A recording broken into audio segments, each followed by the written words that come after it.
getting edgy all the time. Someone around me just a step behind. It's kinda scary, shape I'm in. Walls are shaking and they're closing in. Too fast or a bit too slow. Paranoid of people and it's starting to show. One guy that I can't shake. Over my shoulder is a big mistake. Sitting on a bed, the light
your chemicals, mama, I'm sure I to handle now, yes I am.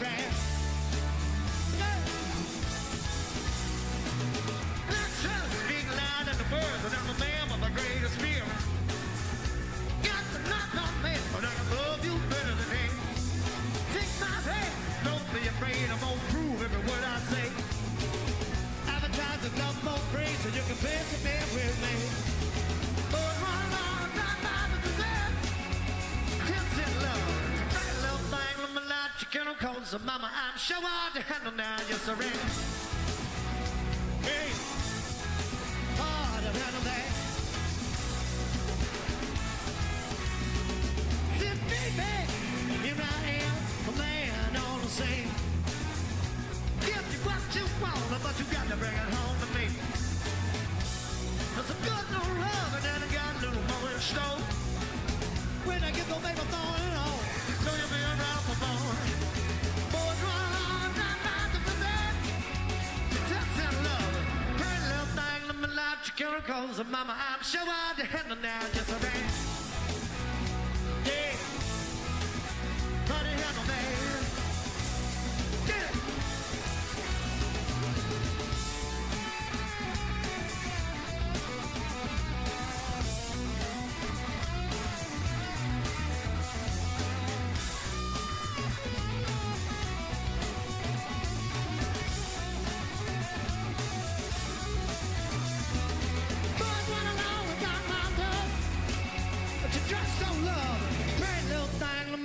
Chemicals of mama, I'm sure I to handle now, yes I am.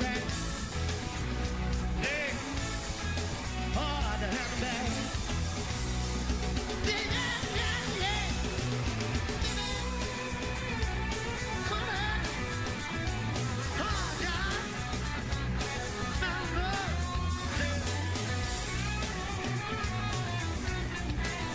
gentlemen out there, see what the power now. Oh yeah.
Now that you're out of my life, I'm so much better. Thought that I'd be weak without you, but I'm stronger. Thought that I'd be broke without you, but I'm richer.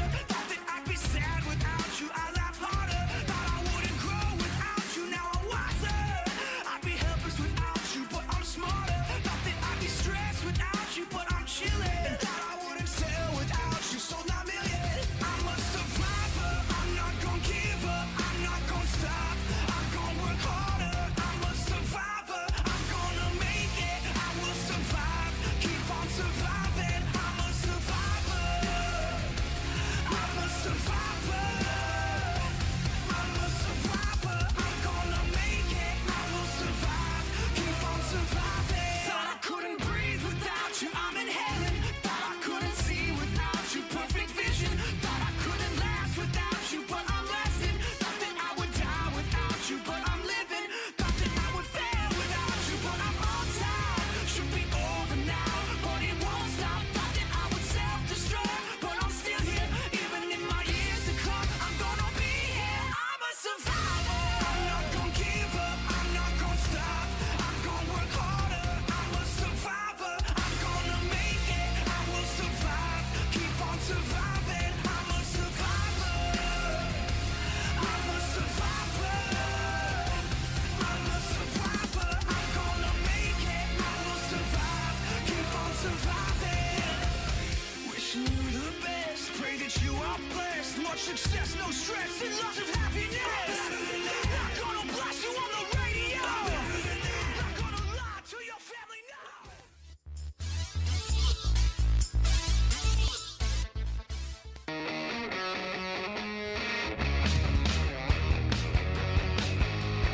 Hey Potters fans, are you ready for some Pacific Empire League action? Let's send it up to the booth to get you ready for today's action, right here on Stone's Broadcast Networks.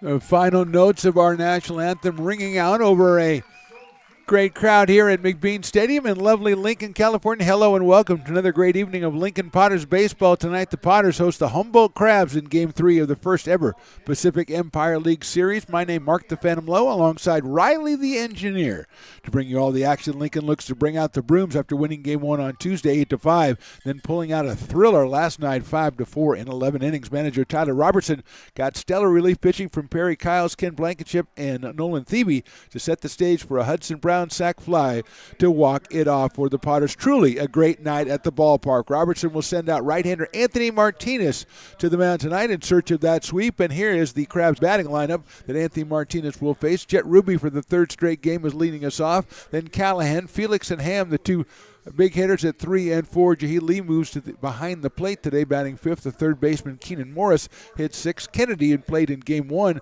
batting 7th. Keys is making his first appearance, and Michael McKiernan, the center fielder, will round it out. Cameron Sasso from McKinleyville and out of Folsom Lake College is the starting pitcher today for the Humboldt Crabs, who have lost the first 2 games of this series. They're 0-2 in Pacific Empire League play. Conversely, the Kings, or the Potters, whatever you want to call them, the hometown team, the Potters are 2-0 after last night's thrilling 5-4 win in 11 innings.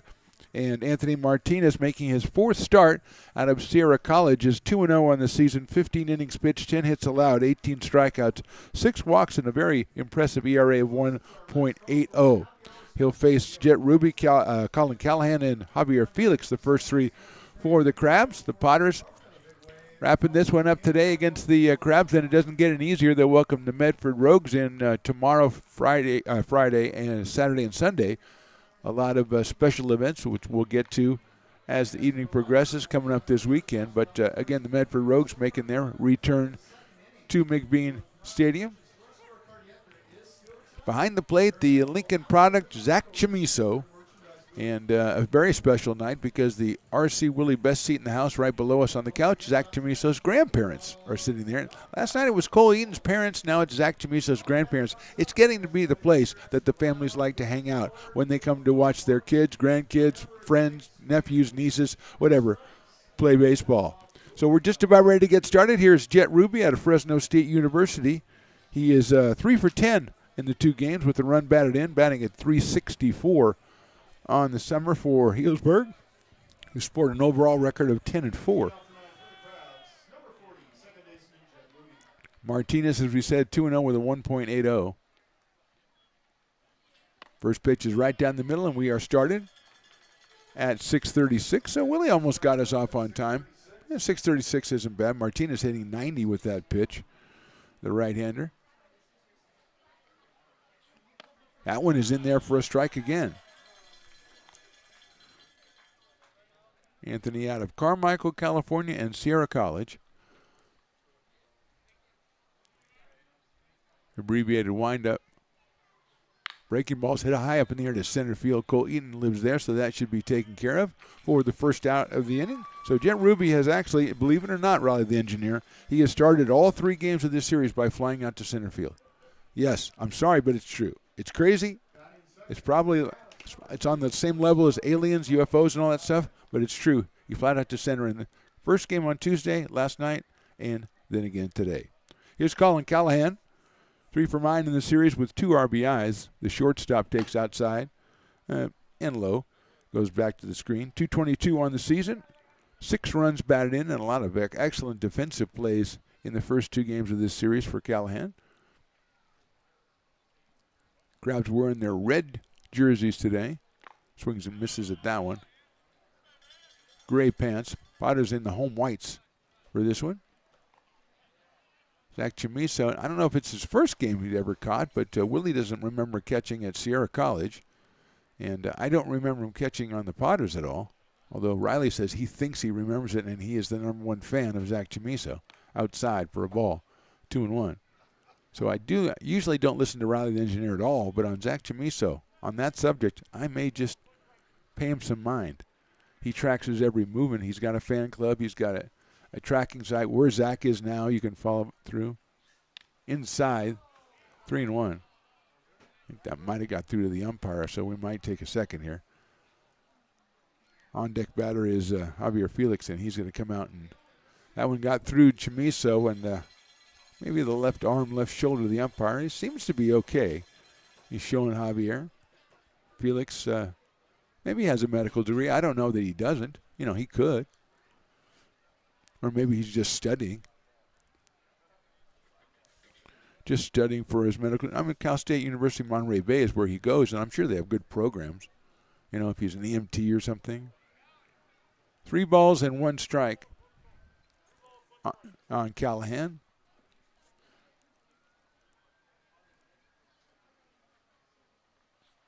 Hit sharply. Knocked down by Freethy, but he's not going to be able to make the play. That's going to be an infield hit for Callahan. That was a do or die for JR at third base. In fact, now that we've talked about JR, let's take a look, if we can, Riley, at that defensive alignment. Freethy at third. Kate Parker at short. Hassani Johnson's over at second. Hudson Brown at first. Doyle in right, Eaton in center, and Will Lindbergh getting the start in left field tonight with Chamiso behind the plate and Martinez on the mound. Here's Felix. First one is in there for a strike. Javier's 2 for 8 in the series. Hit one off the fence yesterday. He's hitting .362. Came in with 4 home runs and 19 runs batted in, and that's where he is right now. Right-handed hitter's playing first base tonight. Martinez is going to, he might get him. He did get him. He got Callahan the second time that a right-handed pitcher for the Potters has picked off a guy at first base by just freezing him on the first move. And 2 outs here in the top of the first. You could tell when he turned to throw, he had Callahan kind of flat-footed.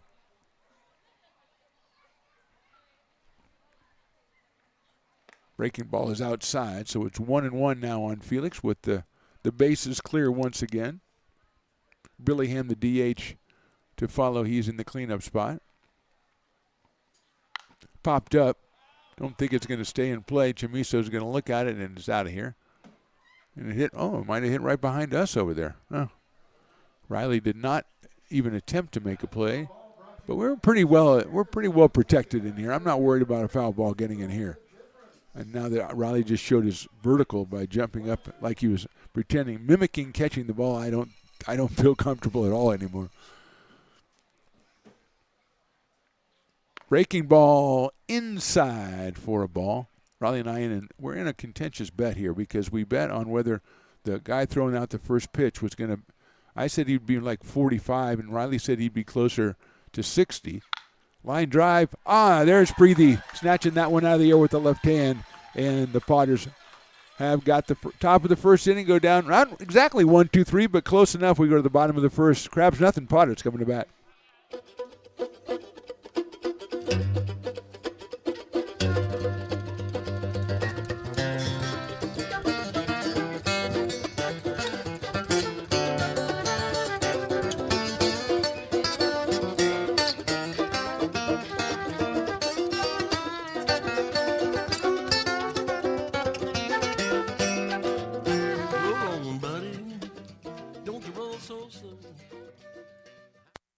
Being a laborer means everything.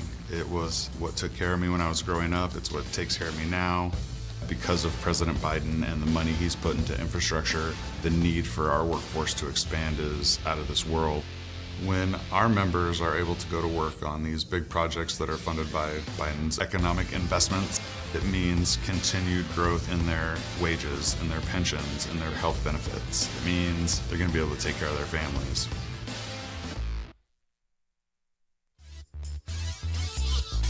Back to McBean Stadium, bottom of the first. Mark the Phantom Low here with you, Riley the engineer. Of course, Willie Preston is doing the PA. Today our interns are Carson running the track man, and then Lauren is taking over on point streak for Jason, who he gets up in the rankings in the top 5, Riley, and then he takes days off, and I have to drop him down again. I'm sorry, but I have to do that. That's just what I have to do. Cameron Sasso, the right-hander, on the mound for the Humboldt Crabs. He is fourth start of the season, 14 2/3 innings, 18 hits, 12 strikeouts, 5 walks. He is 1-1 with a 5.5 ERA. He will face a lineup of Potters that looks suspiciously like this. Asani Johnson at second base, Cole Eaton in center field, Hudson Brown with the game-winning sacrifice fly, the walk-off yesterday. Doyle is in the cleanup spot. JT back, batting fifth. Freethy, who had a big pinch hit last night, batting sixth, and Will Lindbergh getting the start in left field, hitting eighth, and then Zach Chimiso rounds it out.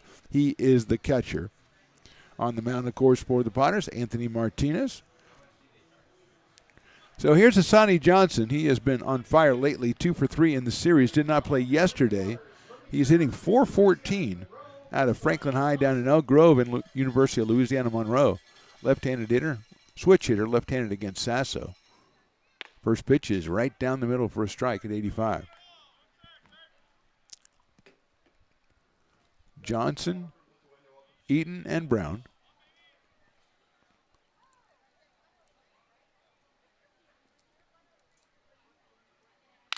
There's one line drive, and that's going to get up the middle into center field for a base hit. So Asani Johnson continues his hot streak recently. He's got the first hit of the game for the Potters. And now we'll bring up Cole Eaton. Cole was 3 for 6 last night, 3 for 11 in the series. 294 on the summer with 17 runs batted in for Cole. Out of Elkhorn, Nebraska, University of Tennessee. Parents were in the house last night. I would assume they're still here. Throw over to first base, and Johnson is back, but they didn't get the fancy R.C. Willie seats because that's Zach Chimiso's grandparents. And I don't know that might have been picked by Riley. Piper looking especially spry here tonight. He's very excited. Cole takes down low. Let's take a look at, if we can, the defensive alignment, Riley. I just remembered that. Trent Keys is in left. McKiernan in center. Kennedy in right.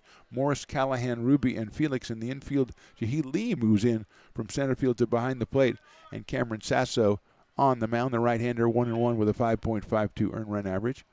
Giving up the hit to Johnson. There goes Hassani. Well, he actually bluffed, and the ball gets away from Lee, and Johnson's going to go down to second base. Give him a stolen base because he stopped, but it's a pass ball, and Johnson is at second with a 2-ball, no-strike count. So Piper with a big day. It's the day before his birthday. His birthday party is tomorrow night. First game against the Rogues, 6:35, first pitch. Piper's birthday always brings out the famous mascots in the area, and sometimes out of the area. 2-0 coming up from Sasso. Cole swings and misses at the fastball at 87, 2-1. In the pass, of course, Seuss, the Lincoln Fighting Zebras mascot, I think there's a mascot from 12 Bridges. At 12 Bridges Middle School, I don't remember what their mascot was last year, but it was really good.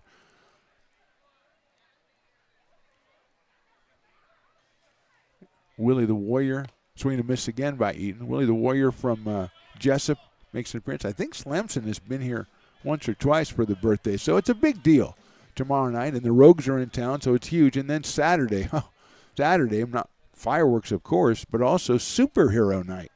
And the fun, of course, here is guessing what superheroes will actually make it out here, because a lot of them are busy. You know, they're saving the world, whatever. 2-2 coming up to Cole Eaton. Breaking balls hit high in the air to left field. Keys moving over into foul territory, and I don't think they're going to get there. It falls into the bullpen. As Keys from left field and Morris from third base went out there to try to run that one down, but it'll be 2 balls and 2 strikes once again on Cole Eaton. We've seen, you know, Wonder Woman, Captain America, Spider-Man, the Hulk have been some of the ones we've seen in the past. That doesn't mean they're all going to. Batman has, I think, made one appearance. Maybe Robin made an appearance. If Batman can't make it, he sends Robin. Kind of like the vice president taking over for the president. 2-2. Grounder foul down the third baseline. So that is always exciting to figure out who is actually going to show up. I'm really putting my money this year on Captain America, Spider-Man. There's always a wild card.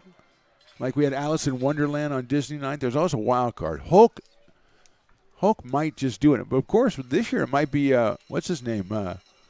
Deadpool. High fly ball, that's center field. McKiernan out there.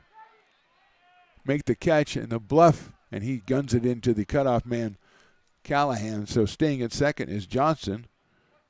Eaton flies to center for the first out, and here is Hudson Brown, the hero from last night, as he had a couple of walks in the game, but that wasn't his heroic effort. He came on in the 11th inning, runner at third base, and he plates him with a fly ball to deep left field, and the Potters walk it off. A huge win to win their first series of the Pacific Empire League season. Now they want to make it a sweep. Not that many games in the league season, so you want to go ahead. Every one is really important. Brown at 3:04 takes one on the inside corner for a strike. 1 home run and last night's RBI to win. It was his 12th of the season.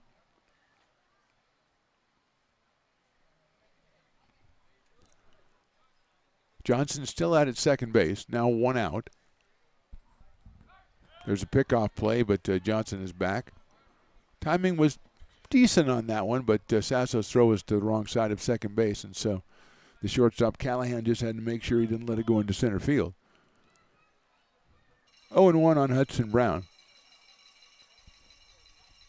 A little bit of a breeze today, going from right to left. Brown fouls that one off.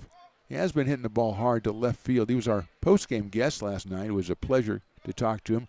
Although he did say Olive Branch, Mississippi was about the same size or maybe bigger than Lincoln, and I was really shocked about that, but we looked it up, and he's right. It's around the same size. But that was what I wanted to talk to him about. Then he got dumped with Gatorade or something, so I couldn't talk to him for a while. Johnson bluffing at second base. Brown check swing, and it's a little bit outside. That's a tough pitch right there. 1 ball and 2 strikes. Jacob Doyle, the cleanup man today, he is on deck, the right fielder. Hitting .390 on the summer, Jacob Doyle. Hudson Brown, University of Kentucky. Hits that one to left field. I think that's going to go foul as well. Keys is giving chase, still giving chase, and it hits out by the grass. He covered a lot of ground there late. He took a slow start, but, man, he was moving by the time he got going. 0-60 in like about 4.5 seconds there, but he ran out of room. And Hudson will have another shot here.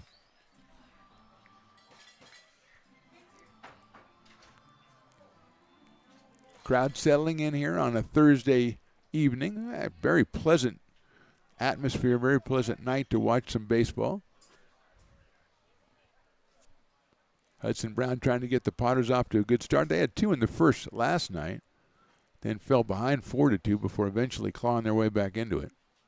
Brown swings and misses. The runner's going to go, and he'll be safe at third. But Brown, on the off-speed pitch, is the first strikeout victim of Cameron Sasso. And with that runner at third and now 2 outs, here is Jacob Doyle. Jacob 3 for 7 in the series. 390 on the season, 3 home runs, 13 runs batted in. Sasso has 12 strikeouts in 14 2/3 innings coming in, just 5 base on balls. And now he's got the right-handed hitting Doyle, with Johnson coming down the line at third base, looking for a pass ball, a wild pitch, something like that. Sun is out here. Swing and a miss, off-speed pitch, and Doyle way out ahead of it. 0-1.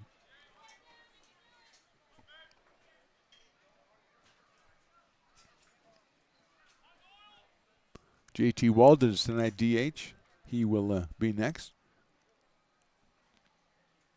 Doyle hits it high into left field. If it stays fair, it's out of here. Forget about that one.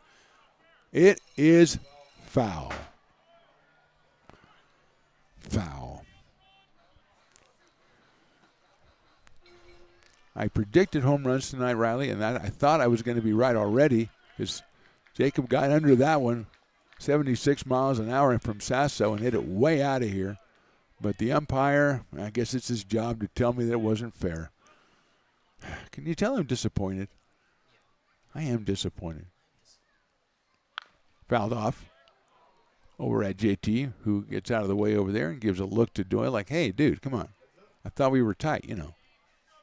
I know you're mad about that being foul. Benham's mad too. I mean, you don't see me doing that. I'm not lashing out at anybody that you know of.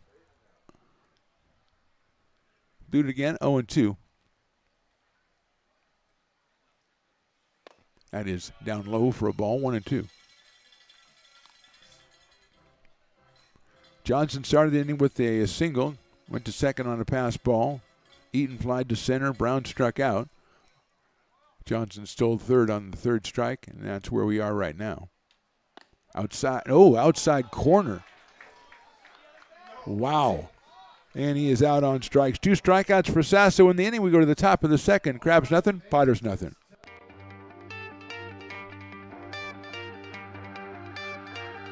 Gooseport Public House. We have sports on 10 big screen TVs, 23 beer taps with classics and crafts, a full bar with creative craft mixed drinks, live music, and most importantly, great fresh food. In downtown Roseville off Vernon Street, only 15 minutes from the ballpark. See ya at Gooseport.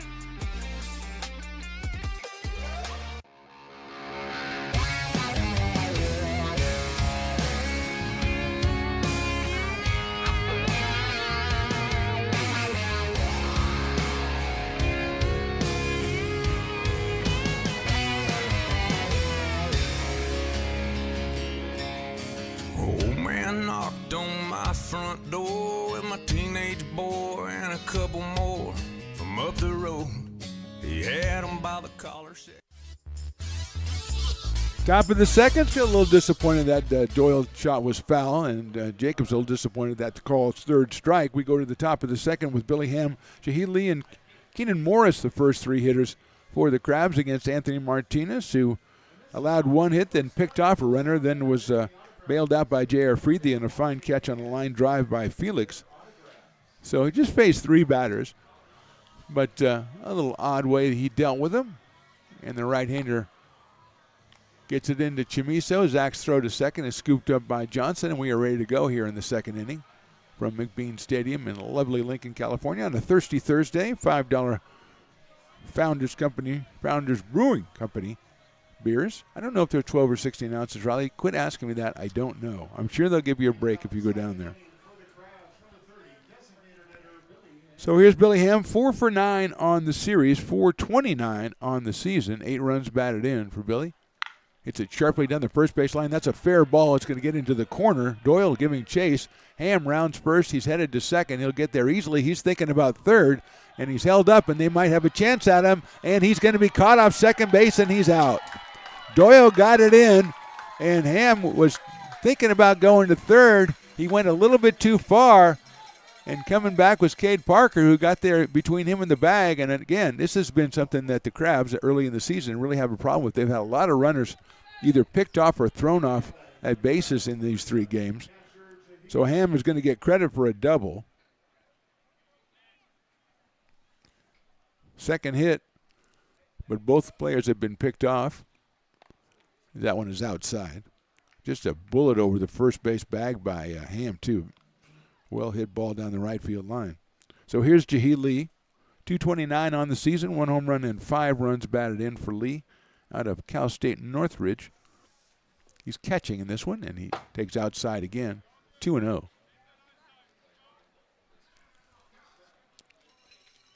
So Martinez has given up 2 hits in the first 4 batters, but, nobody on base or anything, so it's a crazy thing.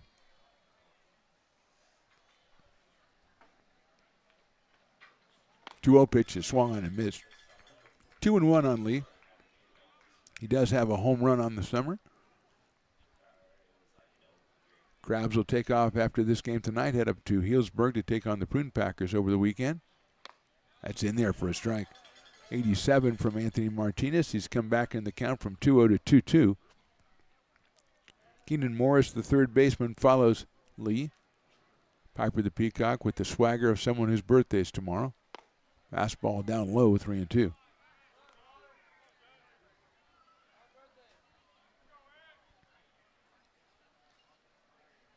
Three balls, 2 strikes, 1 out here in the second. Swing and a miss. He got Lee on strikes. So Martinez comes back from 2-0 to get him on a 3-2 pitch, 2 outs. And Keenan Morris will be the next hitter, the third baseman out of Santa Rosa Junior College, batting at .243 with a home run and 8 batted in and some excellent defensive plays in this series. First strikeout of the game for Anthony Martinez. Morris 1 for 3 in the series. Takes that one in there for a strike, so it's 0-1. Martinez with 18 strikeouts in 15 innings. Just 6 base on balls. And is also in there for a strike. 88 on the outside corner, beautiful pitch. Oh, the guy just lost half of his shaved ice down there, Riley. I was going to say how big it was, and he took one thing, it was like a Jenga thing, and it fell right apart. Breaking ball down low. He's handling it, though. I'm going to go back in. I don't care. He's still got, you can lose a third of it, and you're still got a gigantic shaved ice. 1-2 pitch. Line into left field. Moving over is the left fielder Lindbergh, and he's got it for the out. So well hit ball by Morris, but he is out on the line drive to left. We go to the bottom of the second. Crabs nothing, Potters nothing.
Just concluding Piper's mascot race here in the second inning. Piper, I think, went with the, it was the Red Sox. I think the Lincoln Single-A Red Sox were taking on Piper. Piper started at third base, but spent a lot of time stretching and then kind of was doing that mime thing where the wind's blowing against you and stuff. You know, you're trying to get, I think that's what he was doing because he didn't make a whole lot of progress at all down the third base line. I don't know that he got maybe halfway down the line before he was passed by the entire Red Sox team. So I don't know. You know, he keeps finding unique ways to fail. And maybe that's his job. I don't know. But Sasso, who had 2 strikeouts in the first inning, out here for his second inning work. He'll face J.T. Walden, then J.R. Freethy, and Cade Parker. All we needed was one more guy with J something. We'd had J.T., J.R., and J.J. or something. That would have been great. We could have T.J. Oster, who is left. He and Trip Garish left to go back to the Air Force Academy. Tremendous ovation they got last night. Appreciation from the fans when they were both taken out in the top of the 6th inning by manager Tyler Robertson. So here's J.T. Walden, 382 on the campaign, 1 for 4 in the game on Tuesday. Didn't play yesterday. He has 3 home runs. He has 21 runs batted in.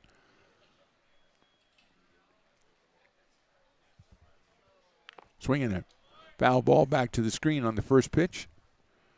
83 miles an hour from Cameron Sasso. Gave up a single to Johnson, but got a strike 3 on Brown and a call strike 3 on Jacob Doyle to end the inning.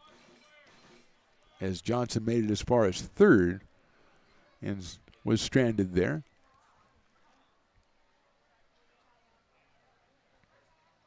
Sails outside with that one. Off speed at 78. 1 ball, 1 strike on JT. Nice to see Mayor Ranchito with Hobby back in the house tonight, and Riley has already availed himself of a double quesadilla order. Foul back by JT with that crazy sauce that you like to put on it. A little spicy tonight, huh? You're saying a little spicier tonight, but he says, oh, I love it. Yeah, like he likes to live dangerously. Riley the engineer. Huh. Okay. He did. He chugged a Mountain Dew and backed it up with a Sprite, I think. So, I mean, I wouldn't mix it like that, but okay. You know what you're doing. 1-2 to JT. Outside, 2-2. J.R. Freethy next, and then Cade Parker. 5, 6, and 7 for the Padres here in the second inning. Got the single from Johnson in the first. They've got 1 hit. The Crabs have 2.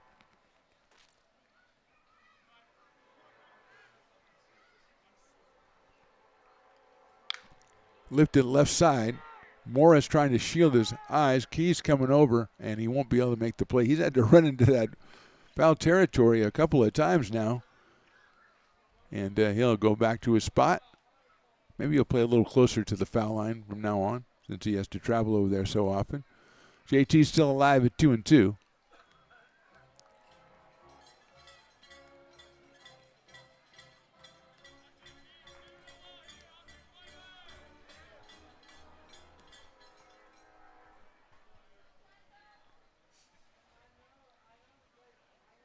High in the air to right field this time. Kennedy coming in toward the foul line and eventually makes the catch. That one up there a long time, but it comes down in the glove of Ty Kennedy in right field for the first out, which will bring J.R. Freethy to the plate. 1 for 6 in the series, but that one was huge last night. He came on in the 9th inning as a pinch hitter with the Padres down 1. Singled and eventually scored the tying run. That propelled them into extra innings and eventually a 5-4 win in 11. JR 333. First pitch is in there for a strike.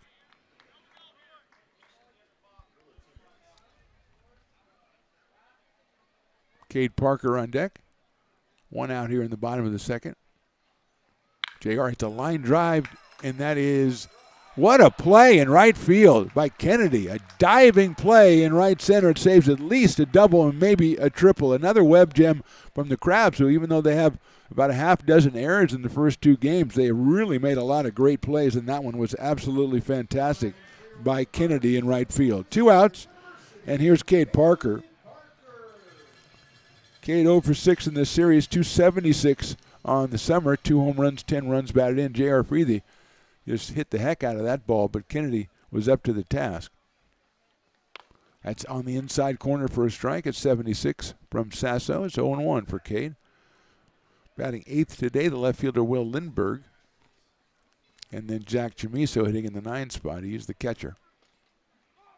Shows bunt, pulls it back, it's outside. 1-1. Don from the parking lot Potters is not in his parking lot Potter gear, though, so I don't know if it counts. I don't know if it's official. Chopper back to the mound. Sasso stabs it, runs the 2/3 of the way over, and underhands it to first base for the out. So 1, 2, 3 for the Potters. We go to the top of the third. Crabs, nothing. Potters, nothing. When it comes to your home's maintenance and repairs, Jeffers Resource Group has you covered. Our handyman services offer a comprehensive range of expertise, from minor carpentry to drywall, electrical and flooring for property managers, landlords, and renters alike. We ensure that every job is completed to the highest standards, so you can have peace of mind. Contact us today to discover how Jeffers Resource Group can help keep your home in top shape.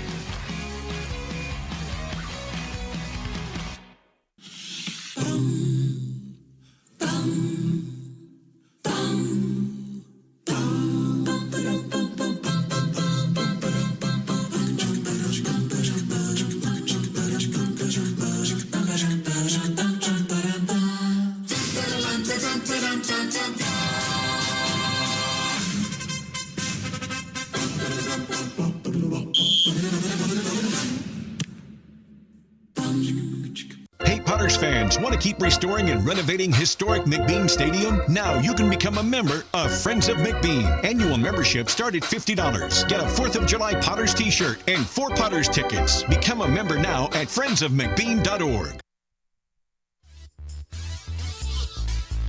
Top of the third inning, the singing, dancing lyrics contest is going on right now, so I have to hear what she does. Oh, she knows it. What song was it, Riley? Did you recognize the song? Baby by who? Baby by I Forgot, which is a heck of a name. So she knew how the lyrics. Well done by Brienne, I think her name was. Very good. I liked that contest, but I couldn't hear it because Riley says I have to go on the air. So there you go. Sometimes you miss out on things that you want, and you just have to do it for the betterment of society. Martinez finishing up his warm-up tosses as he took a timeout to listen to that rendition of Baby by I Forgot. Anthony with a couple of hits allowed over the first 2 innings, but he's only faced 6 batters. Morris with the line out to end the second inning. He picked off Callahan after he singled, picked him off at first, and then Ham doubled to start the inning, but thought he wanted to go to third. The throw came in behind him. He couldn't get back, and he was tagged out. So all kinds of shenanigans going on. So 7, 8, 9 means Ty Kennedy, Trent Keys, and Michael McKiernan. Kennedy was 0 for 4, did have a run batted in Tuesday's game on a sac fly, hitting 167 with 2 runs batted in. Takes that one too high from Martinez at 87.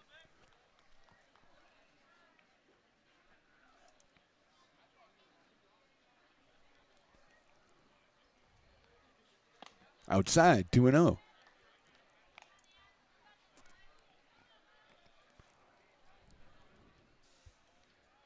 Kennedy out of Central Arizona College. Lifts that one foul out of play. Oh, there's a nice little doggy. See if I can. Oh, they're giving it to Zach Chamiso's grandparents. They don't just give him a dog for sitting in those seats, do you? I don't think so. Seems like acting like it might be their dog, though. That's a pretty good deal. You get to sit in that seat, and then you get a dog. It's kind of nice. Fouled out of play. This is a promotion we need to highlight more. Couch and a dog. Couch and a pooch. That's unofficial. I don't know if that's really the promotion, but it would be very popular if it were. Although not everybody can take a dog right away. 2-2 now. In the dirt, 3-2. 1 strikeout so far for Anthony Martinez. Trent Keys to follow. He's the left fielder. Inside, ball 4. So Kennedy gets the base on balls. He's at first base, and here's Trent Keys. Trent with 1 home run, 4 runs batted in. He's hitting 154 on the season. He's out of San Jose State. He is the left fielder today. And he is the Dueling Dogs batter, so if he strikes out, it'll be half off Dueling Dogs for the remainder of the inning. We've already got $5 Founders, so, there's a lot going on beer-wise. There goes the runner. The pitch is swung on and fouled out of play. Perhaps the hit and run was on. And going back to first base is Kennedy, although he's staying at second. He doesn't believe that Cade Parker's being square with him when he says you got to go back. But he does. The umpire says, no, he was right. The guy fouled it off. Maybe he wasn't supposed to swing or something, but he did. So I hate to break it to you, Mr. Ty Kennedy made the brilliant catch in right field, but you've got to go back. 0-1 to Keys. Short lead by Kennedy this time, and they're going to throw over there, but he wasn't off very much at all. Hudson Brown at first base for the Potters.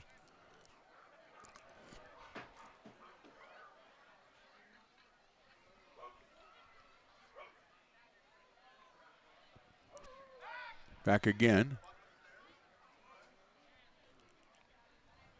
No balls and 1 strike.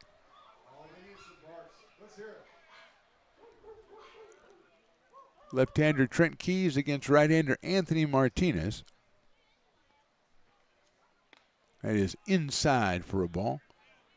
Took a lot off that one, just 74 from Anthony.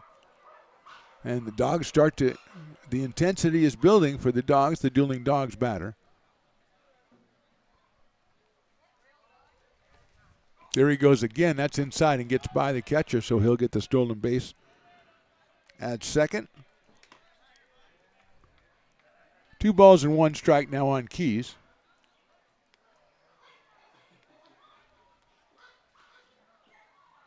All right, a couple more strikes. Let's hear them out. 2-1. That is ball 3. 3 balls, 1 strike on Keys. So Martinez at the bottom of the order with Keys and Kennedy. Walks Kennedy, and he's 3-2, or 3-1 on Keys.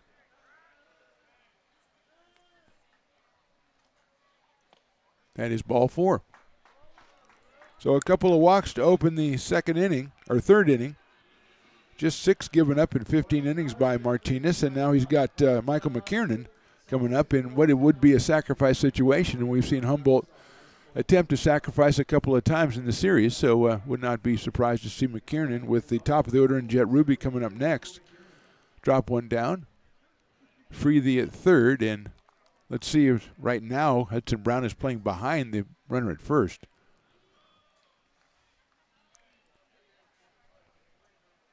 He shows bunt. He bunts it up in the air behind Chamiso. Chamiso just can't get to it, and it is a strike. Let's see if Hudson Brown moves up now at first base.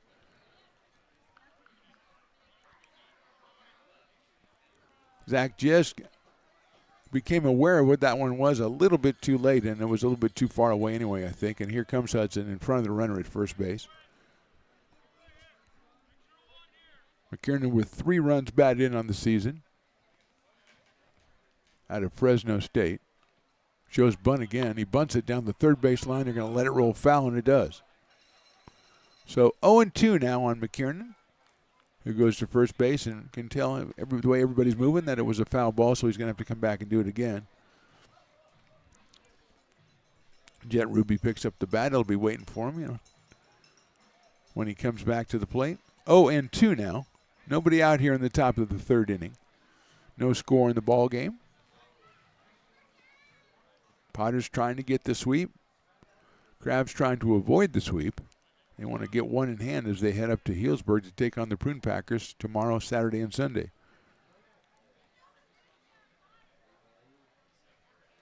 0-2. In the dirt, knocked down by Chamiso. There goes the runner, though. He's going to get into third base. And Kennedy on the wild pitch is going to get to third. So it's first and third now. Nobody out. And a 1-ball, 2-strike count on McKiernan.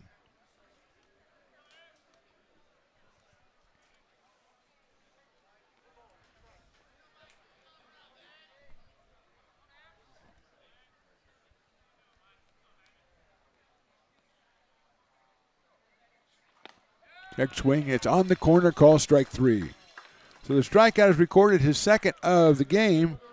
Runners at first and third, now the top of the order with Jet Ruby, who flied to center his first time up. Out of Fresno State University, came in at 364, has 6 runs batted in. He's got a guy 90 feet away in the person of Ty Kennedy. Keys now would not be surprised to see him take off from first base. He does not, and Ruby takes outside for a ball. 1-0. The off-speed pitch at 73 from Anthony Martinez. Colin Callahan is next. Keys not a really big lead. Now he sprints it out a little bit. Fastball misses the outside corner, 2-0.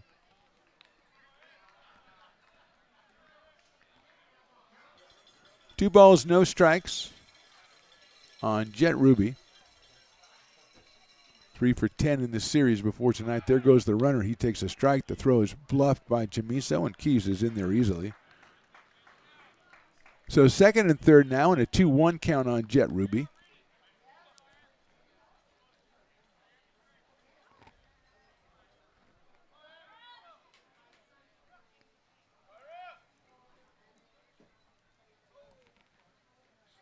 Inside, ball 3. 3 balls, 1 strike on Ruby.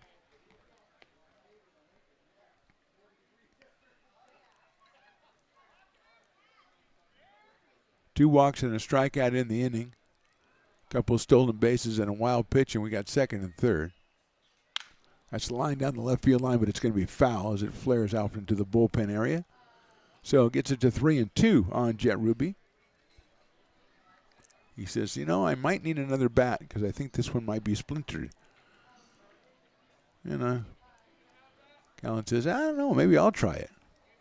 He's got it. He didn't take it away or anything, so it must be okay. He didn't do the thing where you knock the knob of the bat against the ground to see. And it sounded fine. We've all done that a million times. I just do it all the time walking around the house now.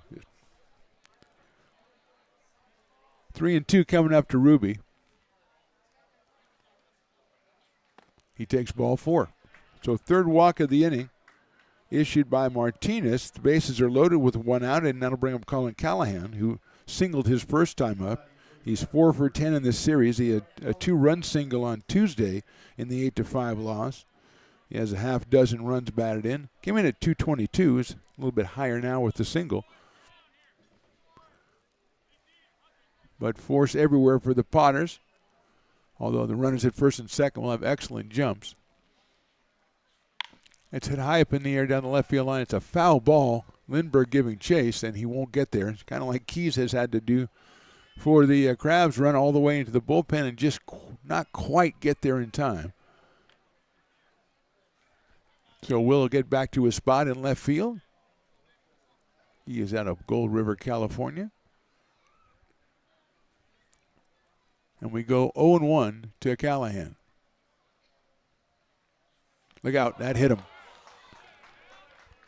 So a run's going to come in. Callahan hit by the pitch, gets the run batted in. First run of the game scores. Nobody has hit the ball yet. We have 3 walks, a hit batter, and a strikeout. And that'll bring up Javier Felix, who lined out his first time up on a good catch by J.R. Freethy at third base. Felix has 4 home runs on the season and 19 runs batted in. Keys now moves over to third. At second is Ruby. And Callahan assumes the spot at first base, and here's Felix. Breaking ball is on the outside corner for a strike.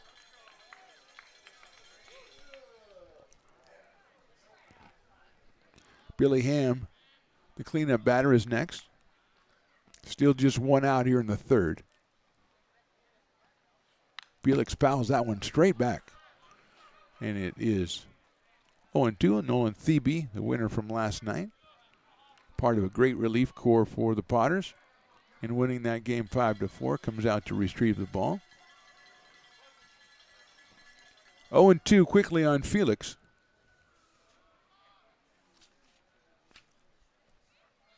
Outside, a good block by Chamiso. Coming down the line was Trent Keys, and he'll have to go back to third base. So 1-2 on Felix out of Cal State University Monterey Bay. 6'2", 205. Playing first base for the Crabs tonight in the third game of the series. Outside, ball 2. 2-2.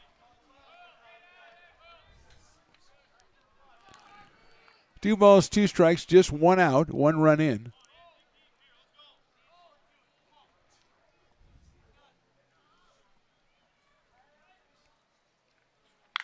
Hit high in the air, but fouled on the left field line and deep.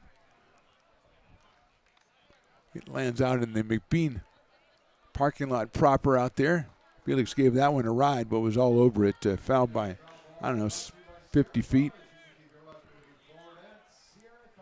So we'll do it again at 2-2.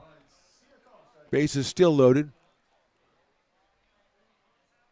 Felix switched his number from 28 to 33 tonight in some sort of desperate ploy for good luck. Hopefully it won't work.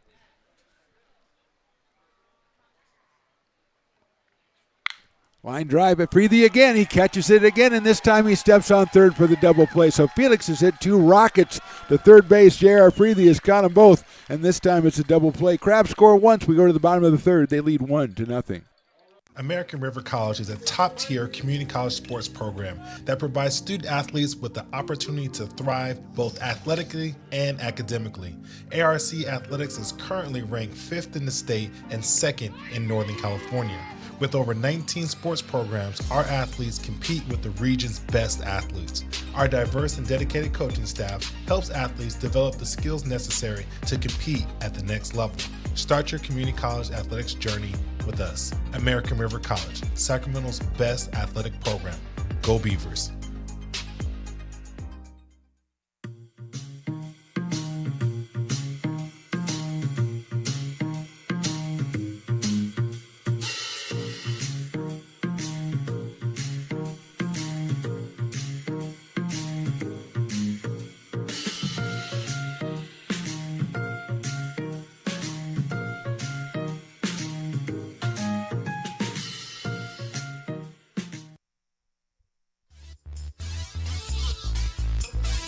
Bottom of the third inning from McBean Stadium. The Crabs score a run without benefit of a hit, but then when Felix hit a rocket, it was caught by Freethy, turned into the double play. So Sasso comes out here. Cameron Sasso with a 1-run lead. He'll face 8-9-1 Will Lindbergh, Zach Chamiso, and Hassani Johnson, 3 left-handed hitters against the right-hander. Cameron out of McKinleyville, California, went to Folsom Lake College, now Colorado State at Pueblo, as opposed to Colorado State at Fort Collins, which is what Carson the intern, that's where he goes. And he looks down on Pueblo. And, he's a nice guy, so you don't see him looking down on too much stuff, but he doesn't care for Pueblo. I'm sorry. Will at 5 for 12 on the campaign, takes a strike down the middle. About his probably third start tonight. Out in left field, has 3 runs batted in, so he's hitting .417 in limited duty. Takes that one down low. 1-1 on Will. Chamiso to follow. Then the top of the order is Hassani Johnson.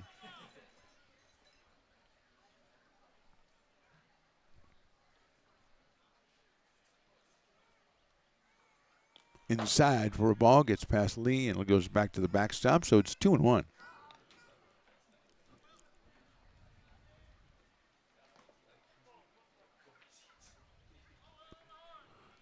Sasso from the windup.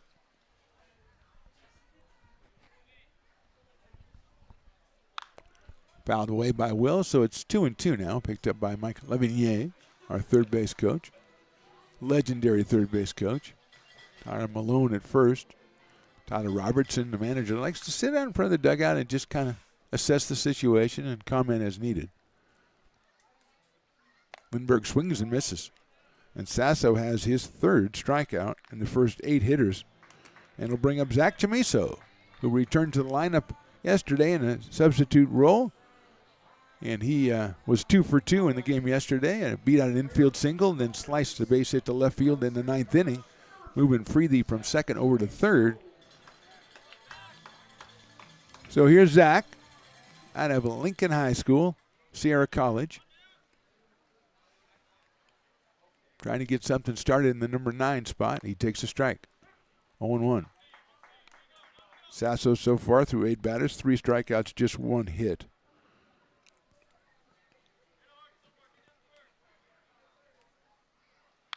Zach fouls that one back over the screen, so it's 0-2. Lost the bat as well. Go pick that up. Sasso came in 1-1 on the season, a 5.52 ERA. 12 strikeouts, 5 walks, 18 hits over 14 2/3.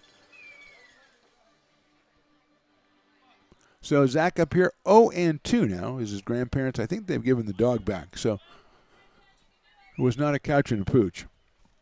outside for a ball, 1-2. Although there's sticklers here, I don't know if the dog had a ticket. So, man, Nolan's roaming around looking for stuff like that. Does your dog have a ticket, sir? Okay, I'm going to have to ask him to leave then. Chamizo hits it sharply to the left of second base. Nice knockdown out there at second by Ruby, but he's not going to be in time. Chamizo's got himself another hit. Yeah, Ruby with a nice dive to his left. Got his glove on the ball, knocked it down, but Chamizo beats it out. Second hit for the Potters. Chamizo down at first base, and here's Asani Johnson, who has the first hit for the Potters, a single back in the first inning. Went to second on a pass ball, stole third, and stayed there as the Potters struck out back-to-back strikeouts to end the inning.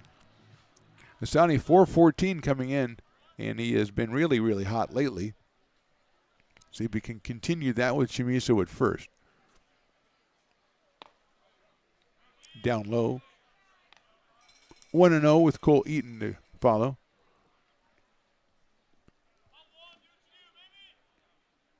Sonny out of Elk Grove, California, University of Louisiana at Monroe.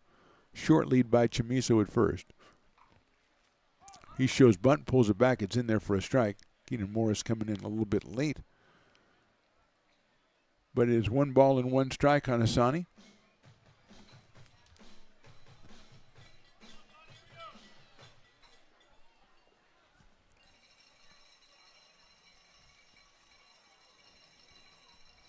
Chamizo again, short lead at first base. Johnson takes outside, 2-1. A lot of excitement at the end of the game last night. Potters trying to get that same kind of excitement started with the fans here in the third inning as they trail it 1-0. Chamizo, the hometown hero, with his third hit of the season and 3 at-bats. He's at first base. 2-1 to Asani Johnson. There goes Zach. It's grounded foul down the first base line. Just missed the corner shot right there. Felix had come off the bag with Chamizo running, and that would have been beautifully placed if it would have gone about, 6 feet to the left perhaps, something like that. But it didn't. So it's 2-2 now on Johnson.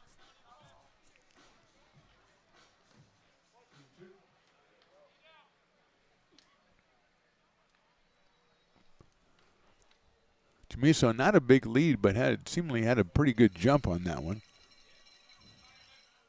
But now with a 2-ball, 2-strike count, we'll see if the Potters are moving again. Outfield straightaway, medium deep for Johnson. Not going. Inside corner, call strike 3. That is the 4th strikeout for Cameron Sasso, who did not come in as a strikeout pitcher, but a perfectly placed pitch on the inside corner. Retires Johnson. Here's Cole Eaton, who flied to center his first time up. 3 for 12 now in the series for Cole. 294 on the summer. No home runs, but 17 runs batted in. You got Chamizo at first and 2 outs. And the throw over to first base and almost got away. And a nice play by Felix over there to keep that one from going down the right field line.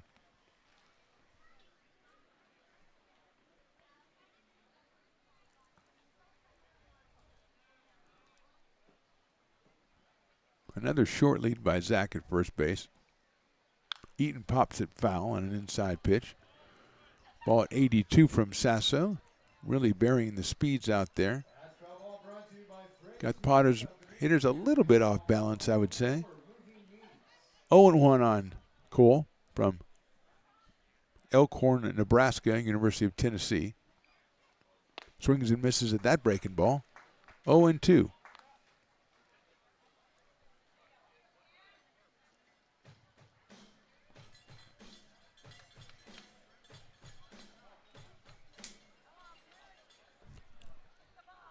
Short lead again by Zach at first base. 0-2 on Eaton at the plate.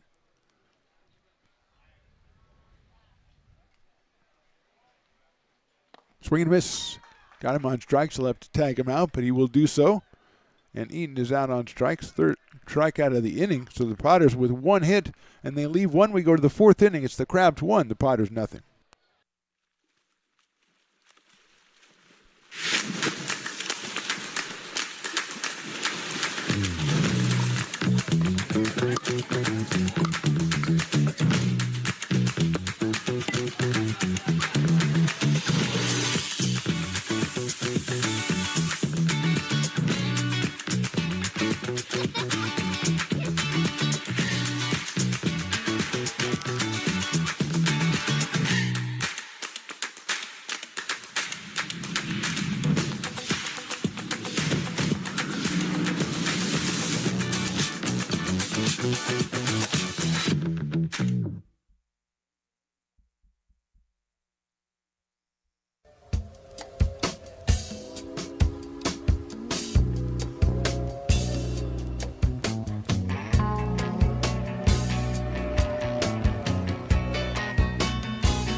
Moving into the top of the fourth here from McBean Stadium. Crabs with a 1-0 lead. They'll send up Billy Ham, Jaheel Lee, and Keenan Morris against Anthony Martinez, who's only given up 2 hits but has walked 3 and hit 1. Callahan hit by a pitch with the bases loaded, picked up a very painful run batted in. So Billy Ham will be the first hitter. Billy had a double back in the second inning. Then he rounded the bag a little too generously, couldn't get back behind the throw, and was tagged out.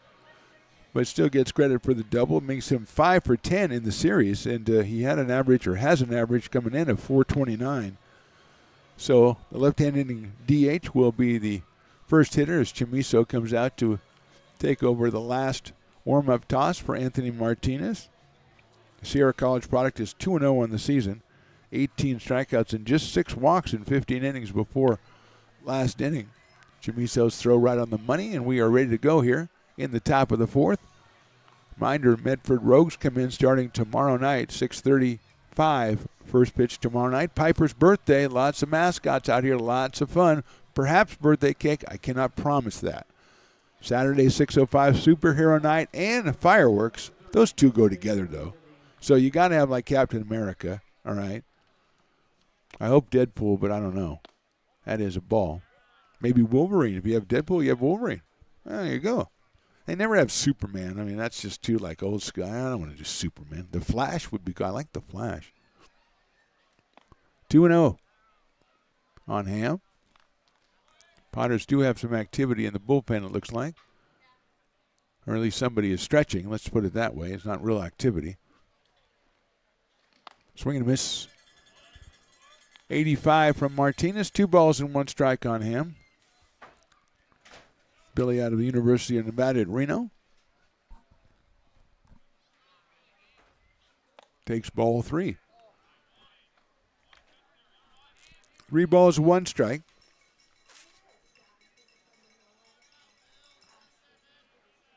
Oh, a nice Leatherby's Sunday in a helmet. Ball 4 by that young man. Actually, 2 of them for that family. Well played. 4th walk given up by Martinez. And Jaheel Lee, who struck out his first time up, comes to the plate. Out of Cal State Northridge, 229 on the season. 1 home run, 5 batted in.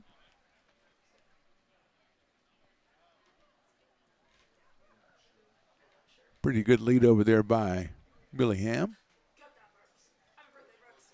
Lee pops it up left side. Fighting the sun. Freethy and Parker. It's Freethy in foul territory to make the catch. So got the out on a pitch there for Anthony Martinez. Lee is retired. Here's Keenan Morris, who lined out to left field on a good play by Will Lindbergh back in the second inning. So Keenan is 0 for 1. 243 coming in for the Santa Rosa Junior College product. Playing at third base for the Crabs. Ham again with a pretty good lead at first base. Would not be surprised to see him take off. They're going to throw over there. Try to keep him a little closer. Ty Kennedy on deck. As Willie Preston calls for more cowbell, and he gets a response. That is in the dirt. Nice block by Chamiso. 1 ball and no strikes. Tuesday was the best cowbell night. Last night it got pretty loud with the cowbells at the end, in the extra innings and everything. But Tuesday was a tremendous cowbell night.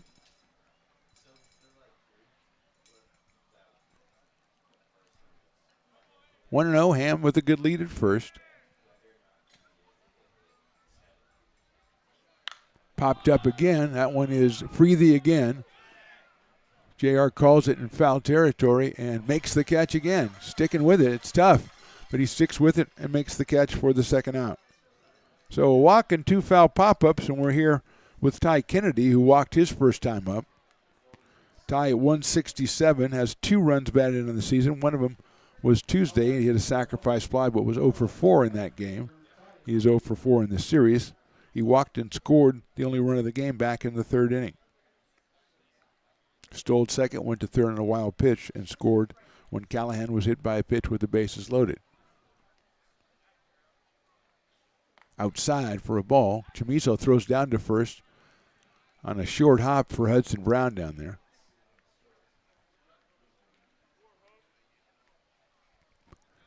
Kennedy looks down at his coach at third. 1 ball and no strikes.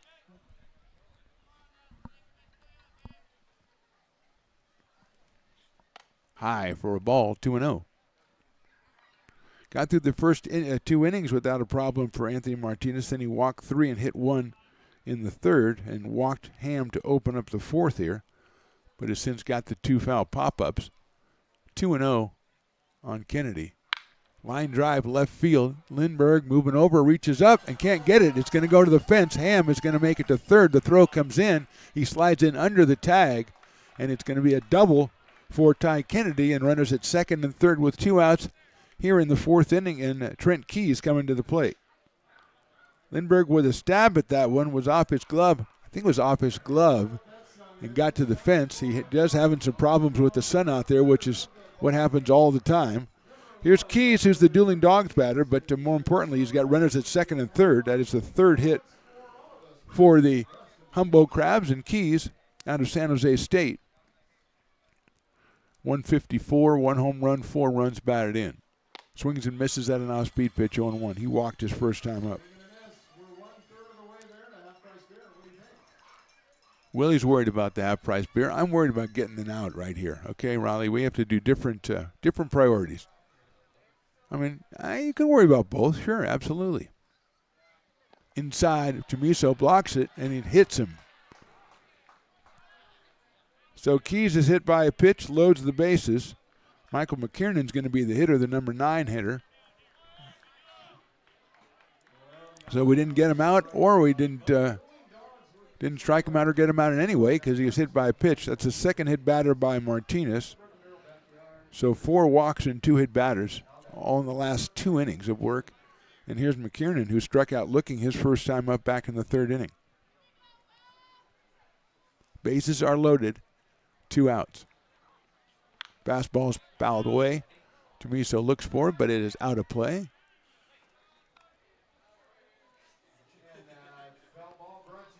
Oh, and 1 now on McKiernan. Michael, I believe out of Fresno State. Yes, Fresno State, 5'10", 175. Nice roster the Crabs furnished me. Well, actually, Lauren went and got it for me, but it's the Crabs roster. Chopper down to third, free. The short hops it, do or die, steps on third, and the Potters are out of the inning. We go to the bottom of the 4th. Crabs lead 1-0. This job is the Esplanade at Turkey Creek phases 4 and 5. Our scope of work for this project is full scope, so we've got all the underground, all the joint trench, and all the topside included with it. We're putting in sewer pipe, manholes. We're not doing services yet. We go through and do all the main line, and then we come back and do all the services after that. I would say this project right here, the one we're working on, is probably about a 2-month project. It's very costly to the developer, so beating the schedule is very important, more important than most projects. It's got a lot of groundwater, so we've got an extensive groundwater pump system in place. It's just cool to be a part of the built environment and know that for the next 100 years that people are going to use and enjoy what we've created here today.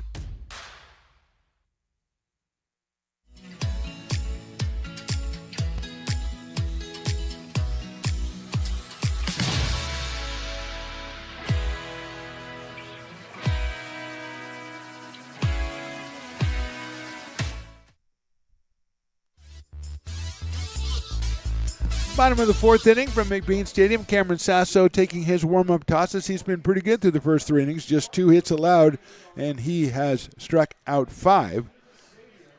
And he will face Hudson Brown, Jacob Doyle, and J.T. Walden. The middle of the Potters order, 3, 4, and 5 here. Brown and Doyle were both strikeout victims back in the first inning against Sasso. Cameron out of McKinleyville, California, played Folsom Lake College for a while, and is now Colorado State at Pueblo. So here's Brown, struck out in the first inning, hitting .304 coming in. Takes ball. No, takes a strike. My bad. 0-1.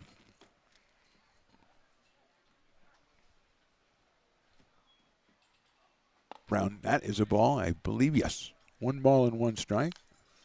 I stand by my first thought on the first pitch. 1 ball, 1 strike on the left-hand hitting first baseman out of Olive Branch, Mississippi. It's a chopper between first and second into right field for a base hit. Fielded out there by Kennedy, and Brown has his first hit of the day. Hudson, our player of the game last night, again said that Olive Branch was about maybe a little bit bigger than Lincoln. And I was a little bit surprised by that, but I looked it up, and they're pretty similar. I'm not going to say one's bigger than the other. Lincoln is growing, you know. So here's Jacob Doyle, who struck out also in the first inning. That's hit number 3 for the Potters.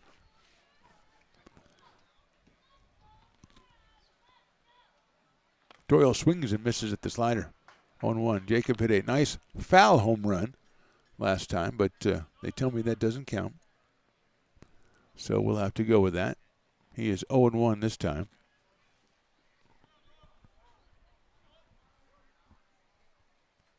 Good lead by Brown at first base. There's a little squibber out towards second. That's going to be a tough play. Picked up by Ruby. He'll have time to go to first, and he does, and he gets Doyle by a step. Moving to second is Hudson Brown.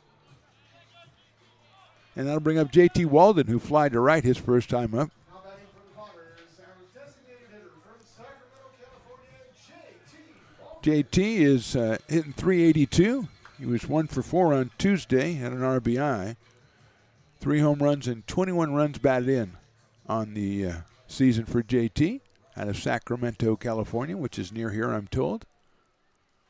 Left-hand hitting DH against the right-hander Sasso, who's got Brown out at second base. He's got the shortstop behind him, Callahan.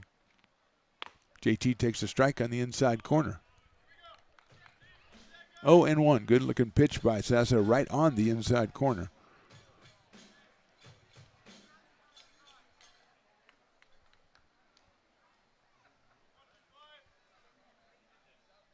Outfield drawn around a little to the right and deep for JT.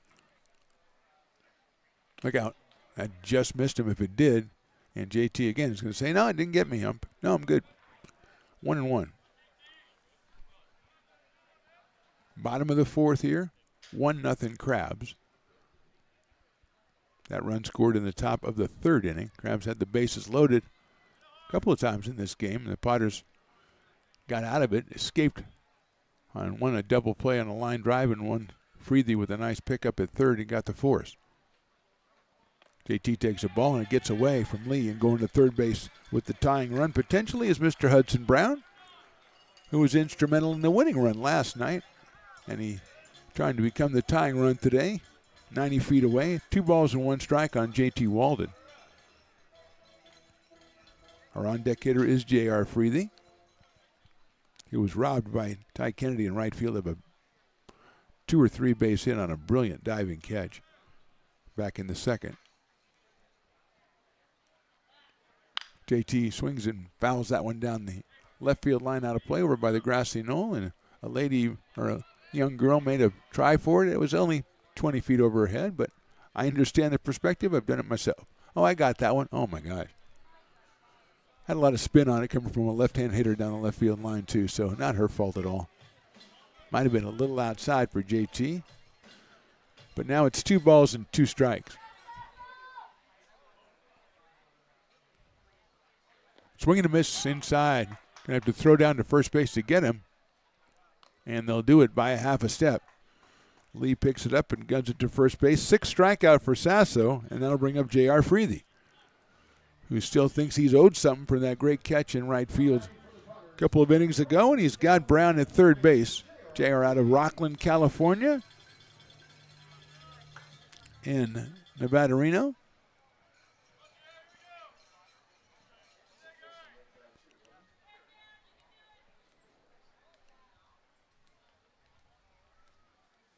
Breaking ball misses the outside corner. 1-0 on JR. He's followed by Cade Parker.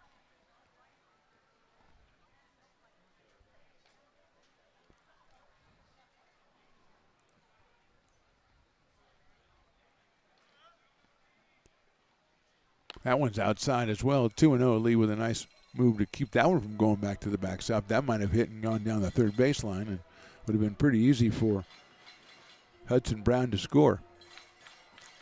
2-0. JR looking for something to drive here. Potters trailing 1-0 in the bottom of the fourth inning.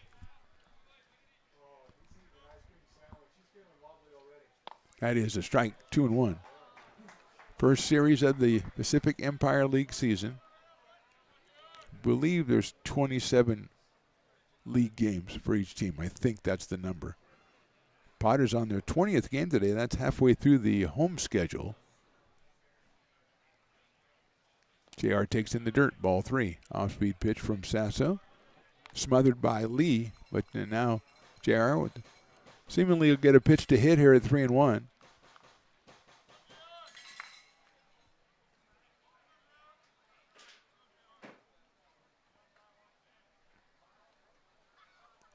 Brown down the line at third base. Sasso from the stretch. Popped up left side. Keys giving chase into that bullpen area. And he won't get there again, as he has really done a couple of sprints down there and just can't get to it as the ball slices away from him. So it'll be J.R. Freethy once again, but this time with a 3-ball, 2-strike count.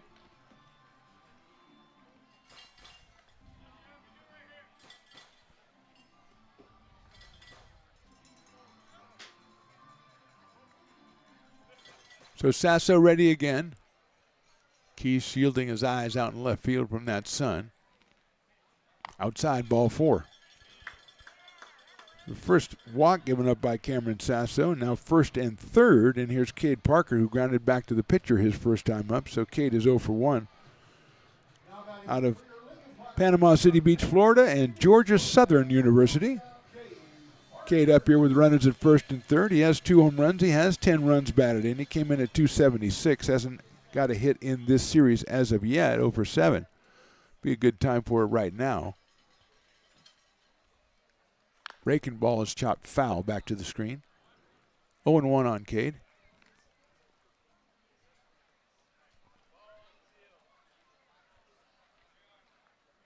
Will Lindbergh's going to pick up that stray foul ball and hand it back to the umpire so we can keep going. 0-1.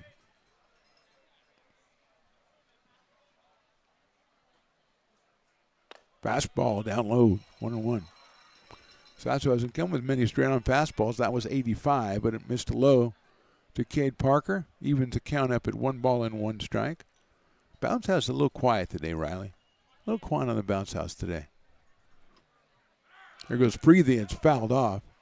So it's 1-2. I mean, there's still activity, but it just isn't rocking like usual. Maybe it's a Thursday night before the weekend, you know.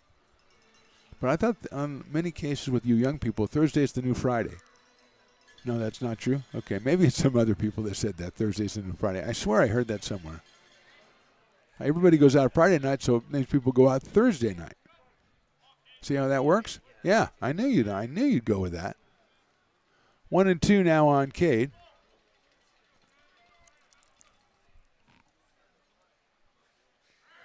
Freely going again, and Cade's going to foul it off again. And he might have fouled it off himself because he takes a knee. And Freely, who's getting his sprints in, is going to return to first base.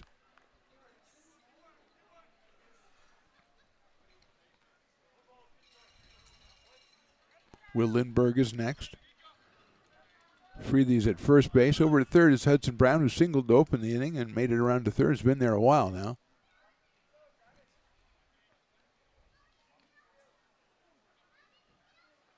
Swing and a miss. Got him on strikes. Second strikeout of the inning. 7th strikeout of the game for Sasso. And we go to the top of the 5th inning. Crabs still lead this one 1-0. I'm Bill Spear, North Valley president of 5 Star Bank. In a time when business can feel so uncertain, we're here for you every step of the way.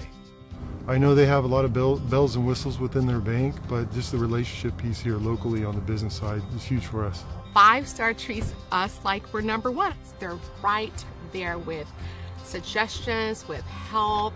So I have to bank with people that have our mission in mind. We're 5 Star Bank. How can we help you?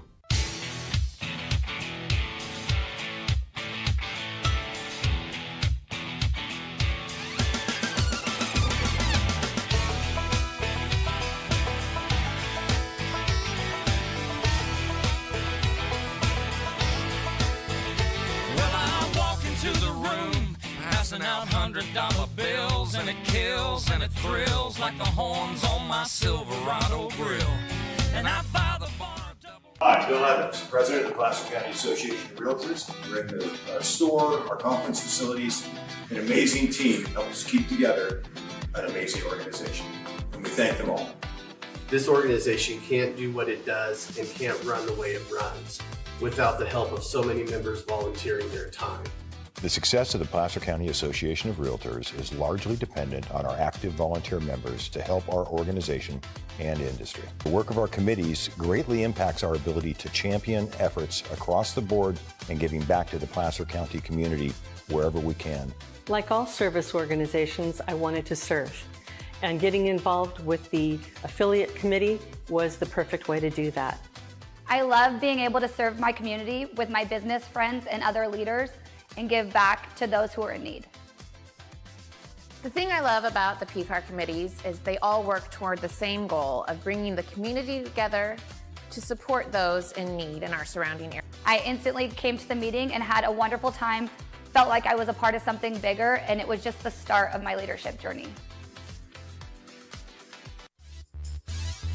Top of the fifth inning, Potters trailing this one 1-0. You're probably saying, hey, Phantom, top of the fifth inning, isn't that something? It is. It's the Farmers' fifth inning. If Jet Ruby is retired by any means necessary, then it'll be half off on Farmers beer for the rest of the inning.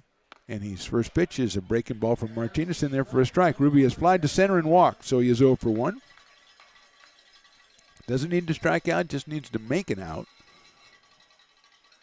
Lines that one into center field. Hopefully it hangs up. It does for Cole Eaton for the out. So there is rejoicing everywhere as it's half off Farmers beer for the remainder of the inning.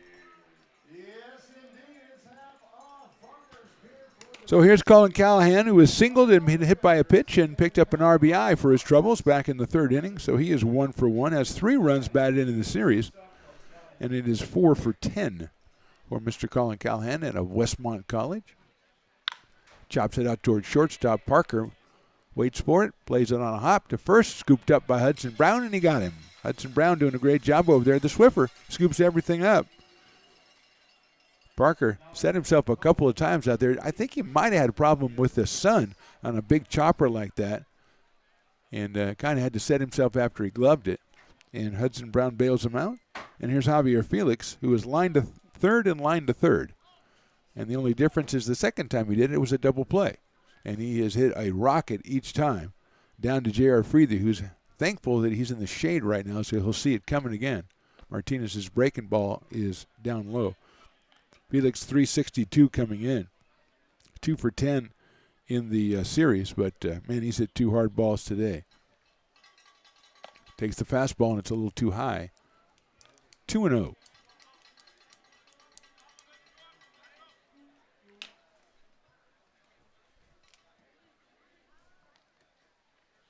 Breaking ball catches the outside corner.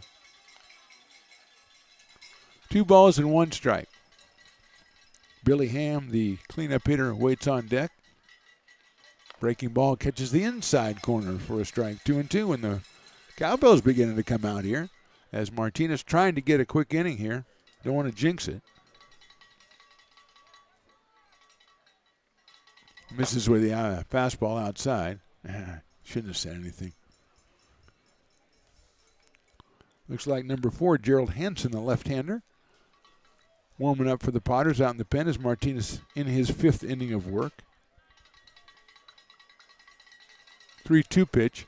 Breaking ball is hit high up in the air to center field. Eaton has it tracked, and the team leaves the field before it gets into his glove, but it does get into his glove. Good inning for Anthony Martinez. We go to the bottom of the 5th. Potters still trailing 1-0.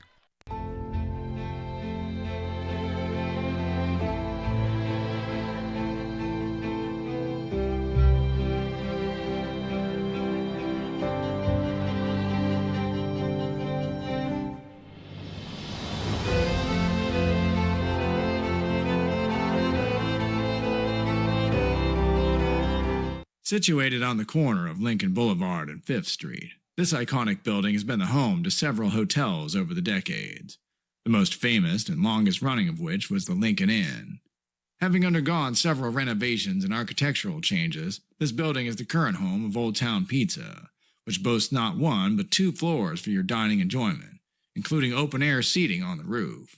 Stop in for a slice today. Or stop by the Lincoln Museum to see the 300-pound cash register that used to adorn the front desk of the Lincoln Inn. For more great history, visit the Lincoln Area Archives Museum and, by appointment only, take their free walking tour of historic downtown Lincoln. Will Lindbergh, Zach Chamiso, and Hassani Johnson out here to face Cameron Sasso in the bottom of the 5th inning. Sasso has been impressive so far, just 3 hits allowed, and he has struck out 7 Potters. So he will start us off with Will Lindbergh, who struck out back in the 3rd inning, the left fielder, as Piper makes his way across through the stands. He's got Nia running point for him, Secret Service while with a little thing in her ear. Looking, it's clear. It's clear. It's clear for Piper. Clear for the Peacock. Okay, good. So here's Will out of Gold River, California. Swings and misses at that off-speed pitch. At 81 from Sasso, who has varied the speeds all night long.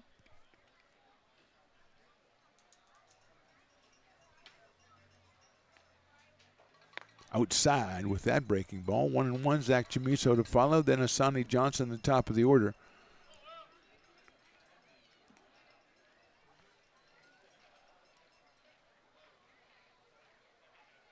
Will chops it down the first base line, but it's foul. Backhanded by Malone down there. Knocked it down. Good job out there by first base coach. Some nifty fielding, but it's 1-2 on Will Lindbergh. Lined into right field. That's a base hit. Got over the second baseman, Ruby, and Lindbergh has himself a base hit. Hit number 4 for the Potters, and that brings up Zach Chamiso. I'm sorry, Riley, I know that's your idol. He's been up 3 times, and he's got 3 hits. So he's been pretty good as a Potter, as he showed up in the 6th inning last night, went 2 for 2, and then singled in the 3rd inning tonight. He is catching for the Potters, and he's got Lindbergh at first base. Let's see. Morris thinks he might be sacrificing. Potters don't do a lot of sacrificing. There's a line drive, 1 hop, second base to short for 1 over to first. That's a double play. Ruby with a nice short hop on a shot by Chamiso, flips it to Callahan to Felix. It's a 4-6-3 double play, and just like that, 2 outs here in the 5th inning, and Hassani Johnson will be the hitter. Zach hit it right on the money, but just like Felix for the Crabs, hit it right at the defender, and Riley is beside himself as he talks about Zach Chamiso's tough luck. All last season is all he talked about. Said every time he hits it hard, he hits it right at somebody, and that's exactly what just happened. Johnson is singled and struck out. Shows bunt, ball sails outside. Give credit to Ruby. That was a do-or-die snag at second base. Flipped it to Callahan and had Chamiso by a step at first base. 1-0 on Hassani Johnson.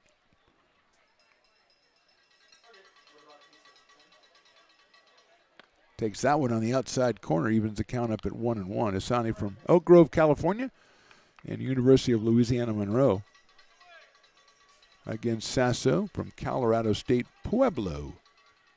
I think they're the Thunder Wolves. We looked it up. Johnson hits it down to first. Felix is all over it, gets to the bag right before Hassani, and he is out at first base. 1-2-3 in a sense for the Potters in the 5th. We go to the 6th. They trail it 1-0.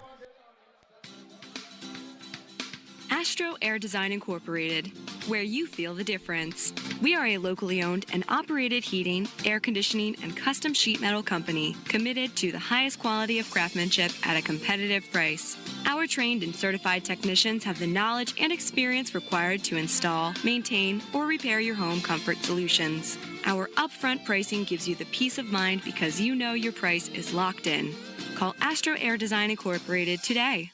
Here in Michigan, we do more than just survive the winter. We thrive during it. You simply can't keep us away from what we love most: great times and amazing beer. The snow transforms the landscape and lays the path for adventures yet to be had. Trails ready to be explored, and freshly groomed hills ready for the first run of the day. And later, as the sun descends, it's time to unwind with great conversation and even better friends. Experience a taste of Michigan winter with Founders Brewing Company, born and brewed in Michigan.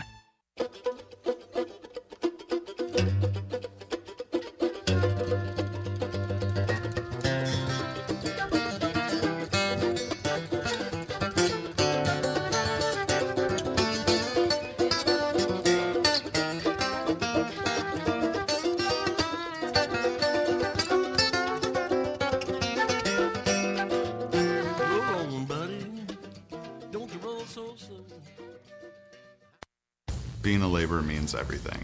It was what took care of me when I was growing up. It's what takes care of me now.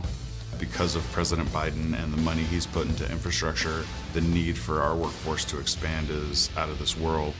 When our members are able to go to work on these big projects that are funded by Biden's economic investments, it means continued growth in their wages, in their pensions, in their health benefits. It means they're going to be able to take care of their families.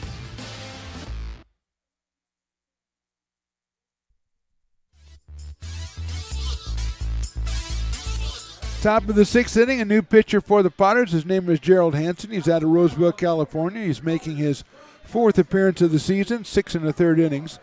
Has not given up a hit as of yet. If my numbers are correct, no, he has not. He has given up 1 run. He is 1-0 on the season with a 1.42 ERA, and he will face Billy Ham, left-hander against left-hander to start off, then Jahee Lee and Keenan Morris. First pitch is in there for a strike from Hansen. Ham with a double in the second inning and then walked in the fourth.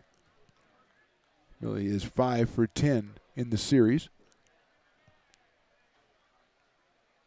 It's a sharp grounder out toward Parker at short. Cade picks it up across the diamond, right to Hudson Brown for the quick first out here in the top of the sixth, and that'll bring up Jahee Lee, who has struck out and popped out.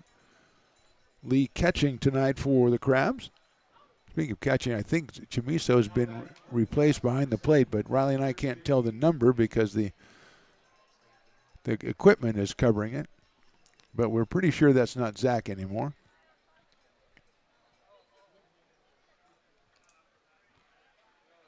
Inside for a ball, the fastball from Hansen at 84. And Lee spins out of the way.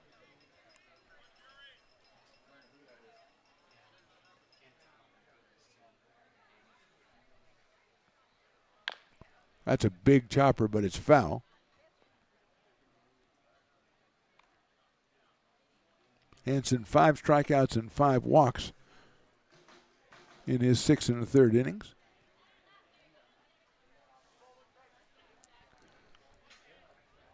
He's 1-1 on Jahee Lee out of Cal State Northridge. Hansen's fastball misses outside, 2-1. Keenan Morris to follow, top of the sixth inning, 1 out here. Lead 229 coming into tonight's game. 0 for 3 in this series. Hansen's breaking ball catches the outside corner. 2-2.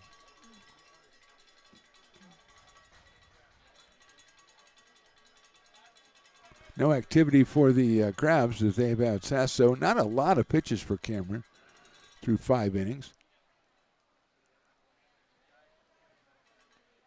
That's outside, 3-2.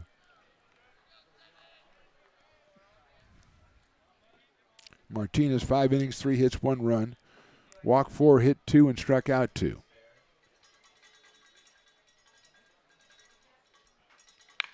Chopper into center field. That's a base hit. So Lee reached out on what might have been ball 4 and hit it right back up the middle and picks up his first base hit of the series. He is 1 for 3 tonight. 4th hit of the game for the Crabs. And Keenan Morris comes to the plate. The third baseman is lined out to left and popped out to third. So he's 1 for 5 in the series, 0 for 2 in the game. Came in at 243 out of Santa Rosa Junior College with a home run and 8 driven in. Left-hander against left-hander with Gerald Hansen.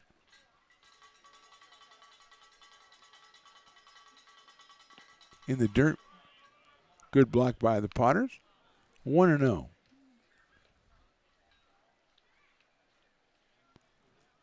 Hansen, Roseville, California, listed for Cal State Northridge as well here, the left-hander. Ty Kennedy on deck. That's in the dirt again, 2-0. Morris looking down at the third base coach, getting the latest intel. Lee leading at first base. Hansen, as I recall, has a pretty good pickoff move. There's a big chopper out towards second, handled by Johnson to short for 1 to first. I don't think they got it, and they didn't. Johnson to Parker, back to Brown, just not quite in time. And with the fielder's choice, Morris will be down at first base with 2 outs now, and Ty Kennedy will be the hitter. He has walked and doubled off the glove of Lindbergh in left field, the double in the 4th inning. So he is 1 for 1, 1 for 5 in the series with a run batted in, hitting 167 coming in. He's got Morris at first base and 2 outs. As Piper again striding confidently, or thinking about 24 hours from now, it's his birthday, and he'll be here partying with all his friends. Breaking ball in the dirt blocked, and it's 1-0. Zeus from Lincoln Fighting Zebra definitely be here. I think the Rhino from 12 Bridges will be here. Willie Warrior from Jessup never misses a party.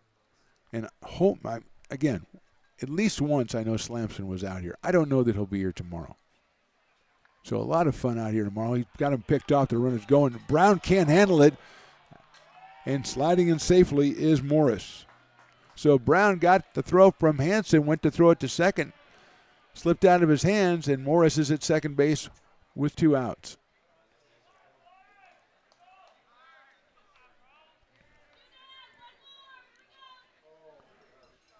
So Kennedy with an 1-0 count.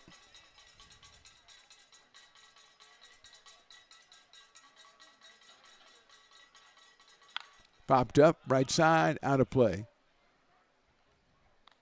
1 ball, 1 strike on Kennedy. Ty is out of Central Arizona College. Caleb Neiman, the pitcher last night, was also from Central Arizona College.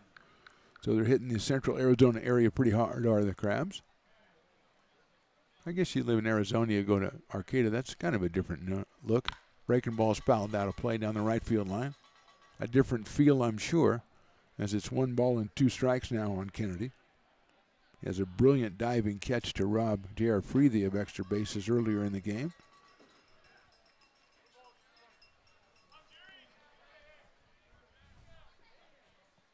One ball, 2 strikes now.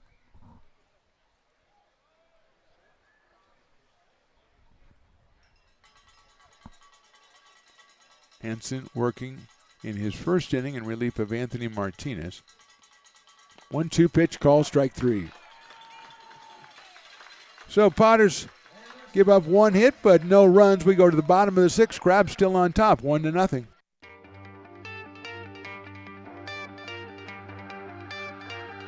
Gooseport Public House. We have sports on 10 big screen TVs, 23 beer taps with classics and crafts, a full bar with creative craft mixed drinks, live music, and most importantly, great fresh food. In downtown Roseville off Vernon Street, only 15 minutes from the ballpark. See ya at Gooseport.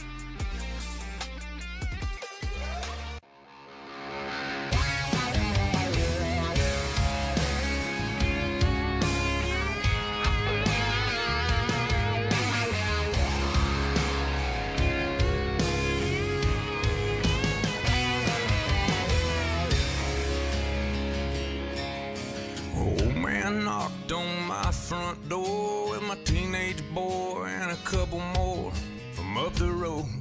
He had him by the collar, said he caught him.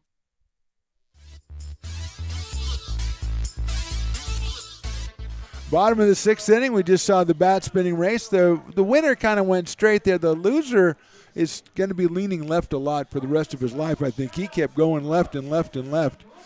And Cameron Sasso, who was the pitcher, we saw him talking to the umpire, and I don't know where he went, to be honest with you. Riley said, ready to come back, and I said, I don't know where the pitcher is.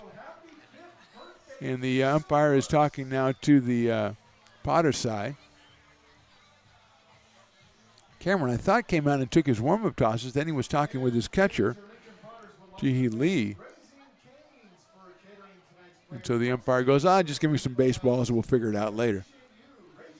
Cole Eden's going to start us off. He goes to talk to the catcher, say, what's going on, man? But so far, no answers. Did Cameron have to go answer the call? Yes, he looks like he might have had to go answer the call because there he is coming through the screen. Either that or, mi ranchito there with the quesadillas. Those are so popular. He might have just gone over to get a quesadilla. That's good. Like I should get a picture of him standing in line getting a quesadilla. I hope if he did go answer the call of nature that there was a line in there, they just kind of let, part of starting pitcher, something like that. Although we don't know that. We shouldn't be guessing at that. But he did leave the field of play, which I think is legal, and came back out. He's been really good on the mound so far tonight, just 4 hits over 5 innings and 7 strikeouts. Nice double play by his defense in the 5th inning on the Chimiso smash. And here's Cole Eaton. Flied to center and struck out for Cole. Out of Elkhorn, Nebraska. Parents were here on the R.C. Willie couch last night. Tonight it's Zach Chimiso's grandparents taking over their spot. Swing and a miss by Eaton. And he is behind, no balls and 1 strike. Couple of bad fans, according to Riley, as they come back from the beer stand with just 1 beer in one hand and nothing in the other. He does not care for that. Swing and a miss again. One of them has a Joel Embiid jersey on, which I don't think factors into it at all. So Eaton now 0-2. Cole 294 on the season. Trying to get something started here, bottom of the 6th against Sasso, who, as we said, has been very good. In the dirt this time, 1-2. Hudson Brown and then Jacob Doyle following Cole, 2, 3, and 4. Potta's loosening up somebody in the bullpen. It looks like maybe the Crabs are getting somebody up right now. Eaton chops that one foul. Another ball down low in the strike zone.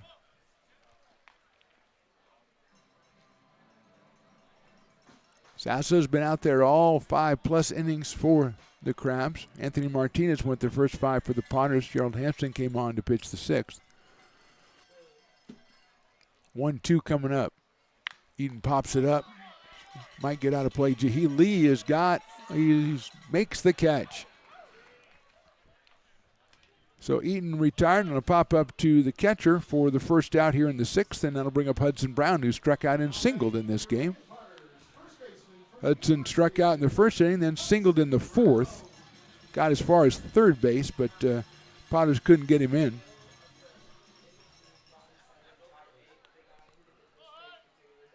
Brown with a home run and a dozen runs batted in, including the game winner last night. Hits that one well to left field. Moving back is Key, still moving back, and he catches the ball, squats down, and makes the catch in left field. Was going back too far, came back a little bit, and Brown with another line drive to left field, and he is retired for the 2nd out of the inning, and Jacob Doyle will be the hitter. Jacob has struck out and grounded to second. It's like Evan Oden, the Lincoln product, loosening up for the Potters down in their bullpen. But here's Doyle with 2 outs in the 6th.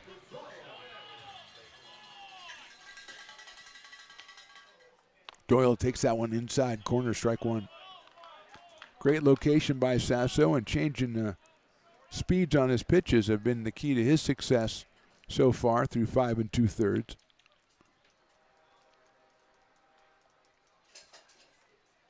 Swing and a miss. 0-2 quickly on Jacob Doyle from Sparks, Nevada, and University of Nevada, Reno. 6'6", 210 pounds for Jacob Doyle. Outside.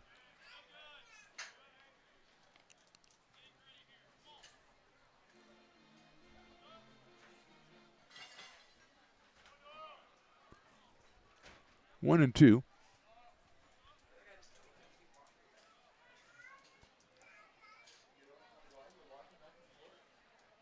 Doyle lines it, but it's foul. Look out over there on the grassy knoll.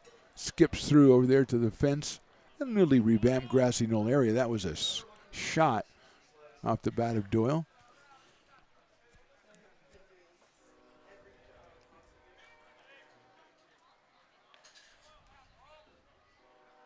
Look out, that's inside with the fastball. Got that one up to 85 for Sasso. 2-2 now on Jacob. JT Walden would be next.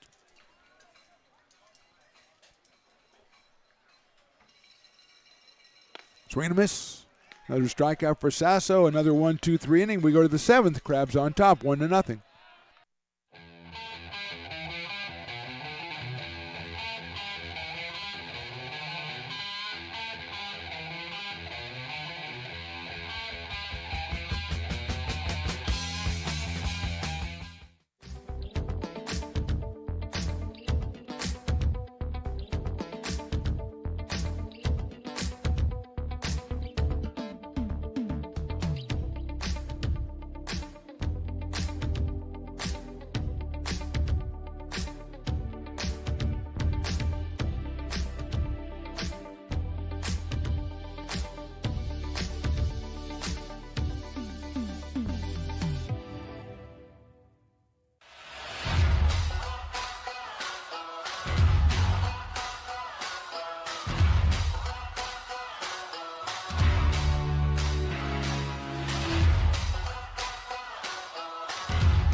When it comes to your home's maintenance and repairs, Jeffers Resource Group has you covered.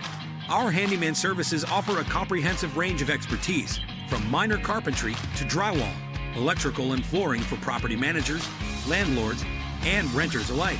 We ensure that every job is completed to the highest standards, so you can have peace of mind.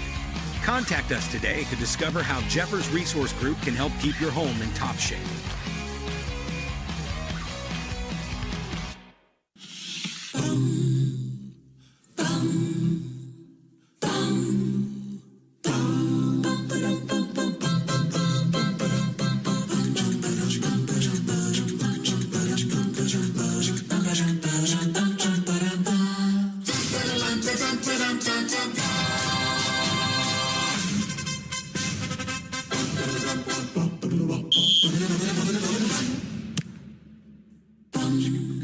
Hey, Potters fans, want to keep restoring and renovating historic McBean Stadium? Now you can become a member of Friends of McBean. Annual membership start at $50. Get a 4th of July Potters t-shirt and 4 Potters tickets. Become a member now at friendsofmcbean.org. Top of the 7th inning from McBean Stadium, 1-0 for the Humboldt Crabs. It'll be Trent Keys, then Michael McKiernan and Jet Ruby against the new pitcher. It's Evan Oden, Lincoln's own Evan Oden. 4th appearance of the season for Evan, 4 innings pitched, 10 hits, 5 strikeouts, and 3 walks. And he will face Keys, who has walked and been hit by a pitch. And he was the Dueling Dogs batter, and this is the last chance for the Dueling Dogs batter, but he hasn't really had much chance to do anything without an official at bat in the game so far today. Trent out of San Jose State University. Fouls it off from Evan Oden. 1/3 of the way, they're at half off Dueling Dogs. I think Potter fans would trade the half off Dueling Dogs for a couple of base hits, but that's just me. Maybe they're thirsty. Maybe they're not as altruistic as I think they are. And they would rather have the Dueling Dogs, which is fine. That's why it's there. That one's in the dirt. We believe it's Cole Dillon behind the plate, taking over for Zach Chamiso back in the 6th inning. We'll get clarification when his spot comes up again. Chopper out towards second, handled by Asani Johnson. Takes his time over to first, and he's got Keys by 1.5 steps. So no beer, but an out for the Potters, and that'll bring up Michael McKiernan. Center fielder batting 9th. Has struck out and hit it to a fielder's choice.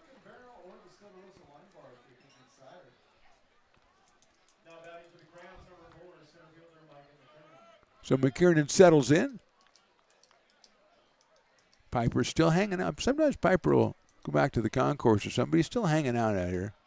Fastball in there for a strike at 85 from Evan Oden. 0-1. He's always got his Secret Service intern with him. So you got to protect Piper at all costs, especially today. Hit sharply down to third. Freethy has it. Looks at it for a second. Across the diamond is high, and tag at first base is made by Hudson Brown. The Swiffer does it in the ground. He does it in the air. And there's 2 outs here in the 7th inning.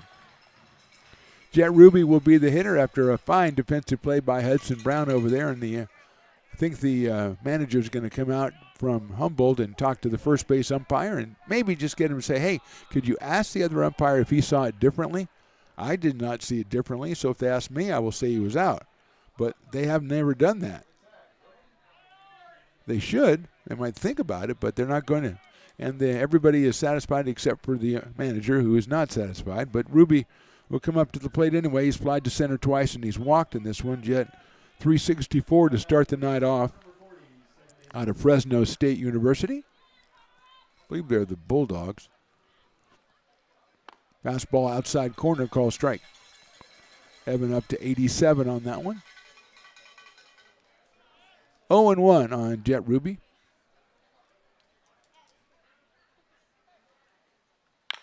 Big chopper, that's going to be a tough play. Handled by Parker, first base, got him by 1 step.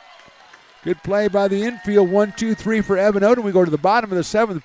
Potter fans are going to stretch, but they're losing 1-0. American River College is a top-tier community college sports program that provides student athletes with the opportunity to thrive both athletically and academically. ARC Athletics is currently ranked 5th in the state and 2nd in Northern California. With over 19 sports programs, our athletes compete with the region's best athletes. Our diverse and dedicated coaching staff helps athletes develop the skills necessary to compete at the next level. Start your community college athletics journey with us. American River College, Sacramento's best athletic program. Go Beavers.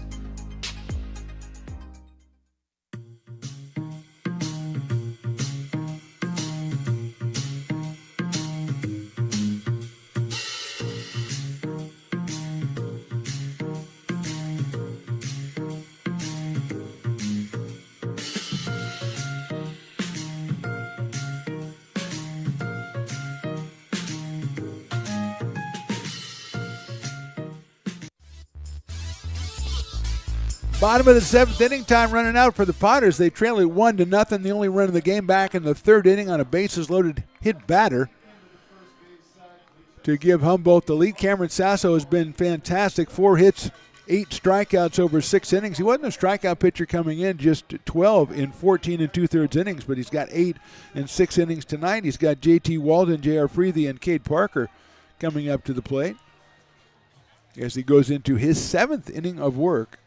1-1 on the season with a .552. Those numbers will improve the way tonight is going. JT is struck out. He's flied to right. So JT 0 for 2 in this one. Line drive right field. That is a foul ball. Not by much, but by enough that I knew when he hit it. I thought, that's going to be foul probably. All over that pitch. At 84 from Sasso, but all over it a little bit too much and pulled it foul.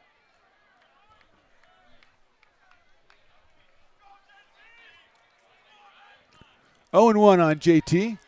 Freethy to follow, then Parker.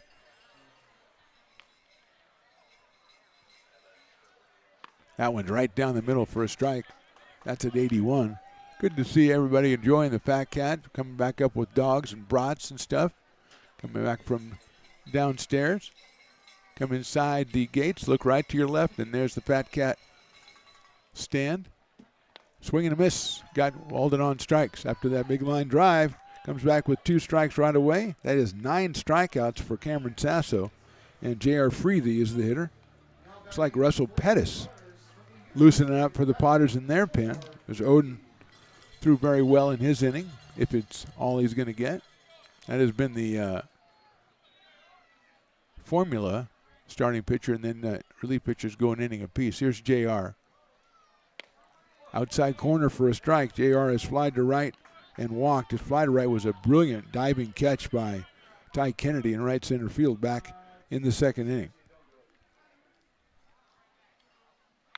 Swings and fouls that one so quickly. Sasso ahead in the count 0-2, and I think that's one of the keys that Cameron's been able to stay in. I mean, he's pitched very well, but he's getting ahead of hitters, and his pitch count isn't really that high. So going into his 7th inning, or working his 7th inning now with 1 out. 0-2 on JR. Outside, 1-2. G. League behind the plate for the Crabs. Morris at third, Callahan at short, Ruby at second, Felix at first. Keys, McKiernan, and Kennedy in the outfield. High fastballs, 2-2 on JR. Out of Rockland, California.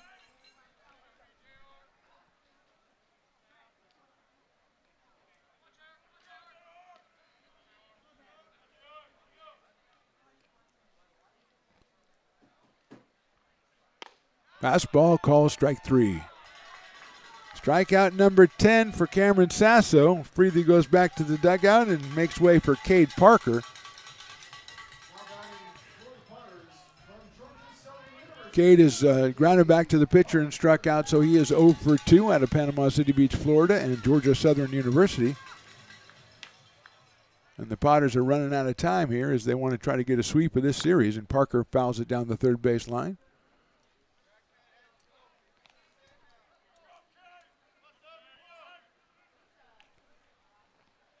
There is activity in the bullpen for the Crabs.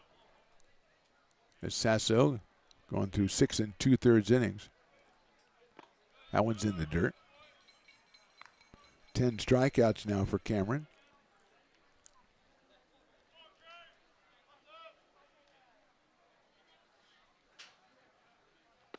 Down low, 2-1. Parker's followed by Will Lindbergh, who's 1 for 2 tonight. Potters with only 4 hits. First, third, fourth, and fifth.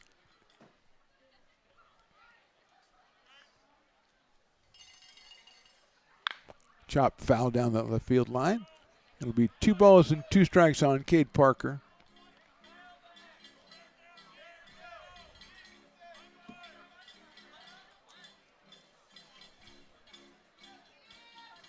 It's Ty Schwager warming up for the Crabs.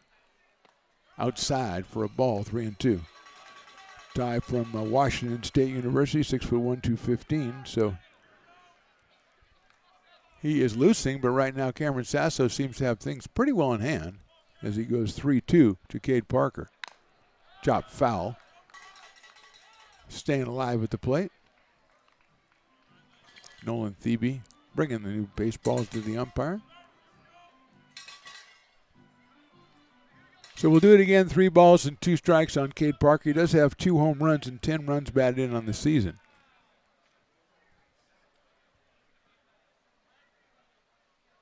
Inside, ball 4.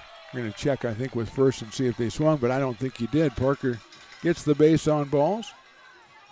That might be that's the second one issued by Cameron Sasso. So with a runner at first and 2 outs, it'll be Will Lindbergh, who struck out in the third and lined to single to right in the fifth. So Will is 1 for 2. He's 6 for 14 on the season. He has 3 runs batted in, no home runs. There goes Parker, who pitches outside and low. The throw to second's not going to be in time, and Parker's in there safely. So putting himself in scoring position for Lindbergh. 1-0 on Will.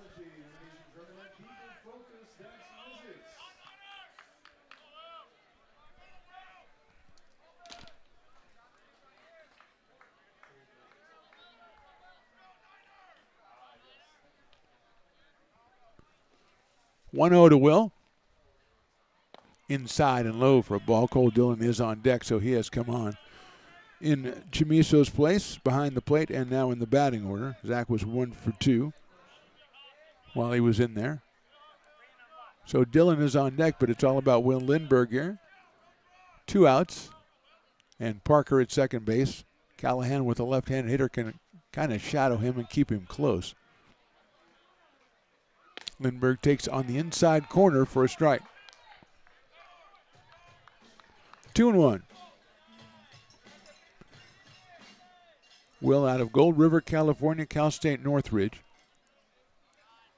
He's got a hole at shortstop with Callahan trying to hold the runner on.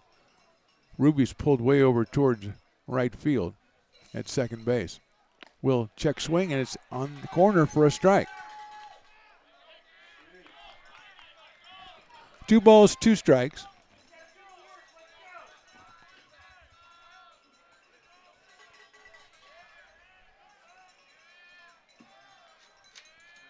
Sasso checking the runner at second base. That's Parker. Ground ball right back to Sasso, and he's got it. He'll underhand it to first for the 3rd out of the inning, and we'll go to the top of the 8th inning with the Crabs still on top, 1-0.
This job is the Esplanade at Turkey Creek phases 4 and 5.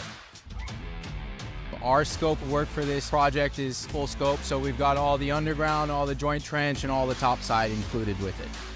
We're putting in sewer pipe, manholes. We're not doing services yet. We go through and do all the main line, and then we come back and do all the services after that. I would say this project right here, the one we're working on, is probably about a 2-month project. It's very costly to the developer, so beating the schedule is very important, more important than most projects. It's got a lot of groundwater, so we've got an extensive groundwater pump system in place. It's just cool to be a part of the built environment and know that for the next 100 years that people are going to use and enjoy what we've created here today.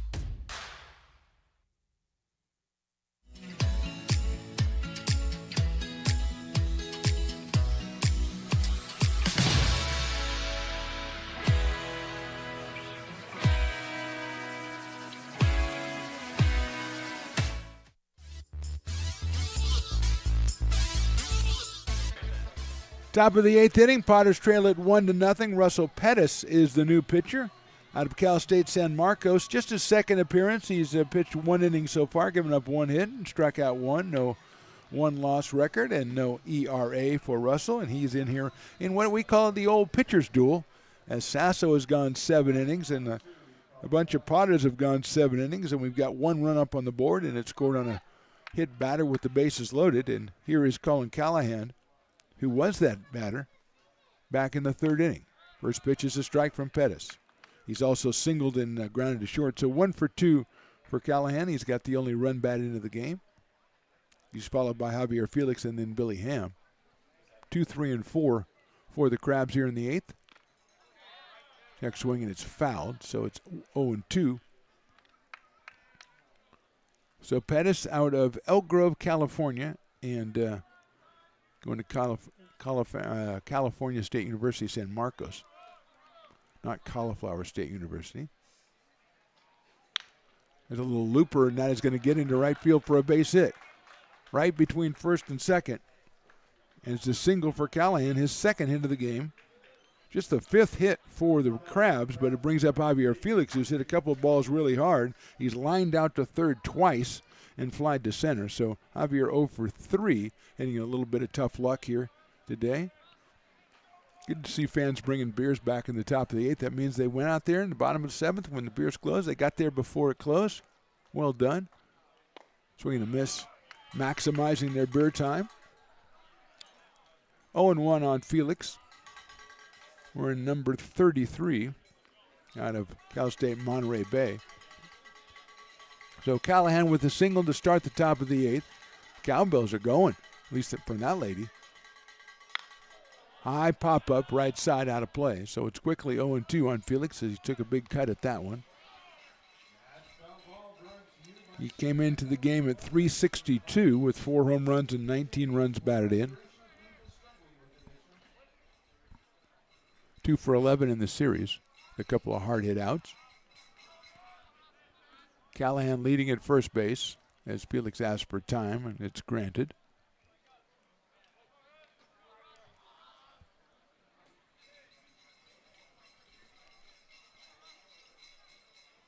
There goes the runner, swinging a miss, and they're not even going to throw. So Felix is out on strikes, a stolen base for Callahan. 1 out here in the 8th inning, and Billy Ham will be the hitter. Billy has doubled, walked, and grounded to shortstop, so he is 1 for 2. 5 for 11 in the series and came in at .429. Left-hand hitting DH out of University of Nevada against Russell Pettis. Jahi Lee is the number 5 hitter. He is on deck. Callahan now in scoring position at second base. Fastball too high. 1 ball and no strikes. That one at 89 from Pettis.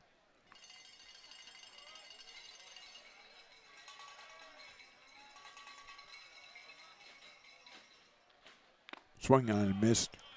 Took something off that all the way down to 81 and evens the count with Billy Ham. 1-1.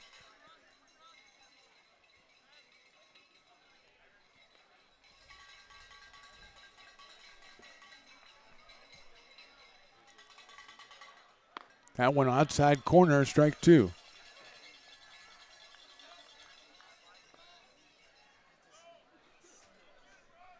One and 2 to Ham. Callahan kind of being shadowed at shortstop by Cade Parker, trying to keep him a little bit close. As the 1-2 coming up from Pettis. Swing and miss. Inside breaking ball. Got him swinging. Second strikeout for Russell in the inning. But Callahan still at second base, and now it's Jahi Lee, who has struck out, popped out, and singled. So he is 1 for 3. Singled off Gerald Hansen in the 6th inning. Right-hand hitting catcher out of Cal State Northridge. In there for a strike.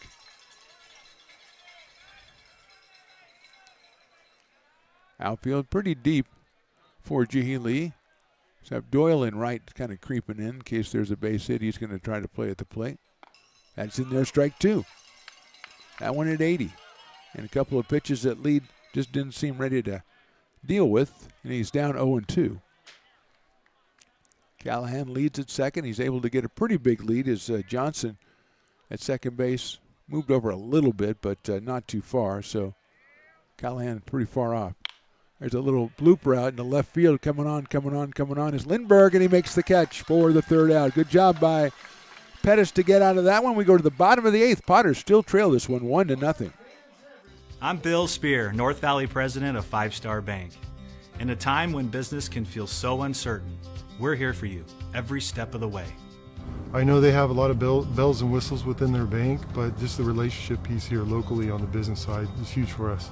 5 Star treats us like we're number one. They're right there with suggestions, with help. So I have to bank with people that have our mission in mind. We're 5 Star Bank. How can we help you?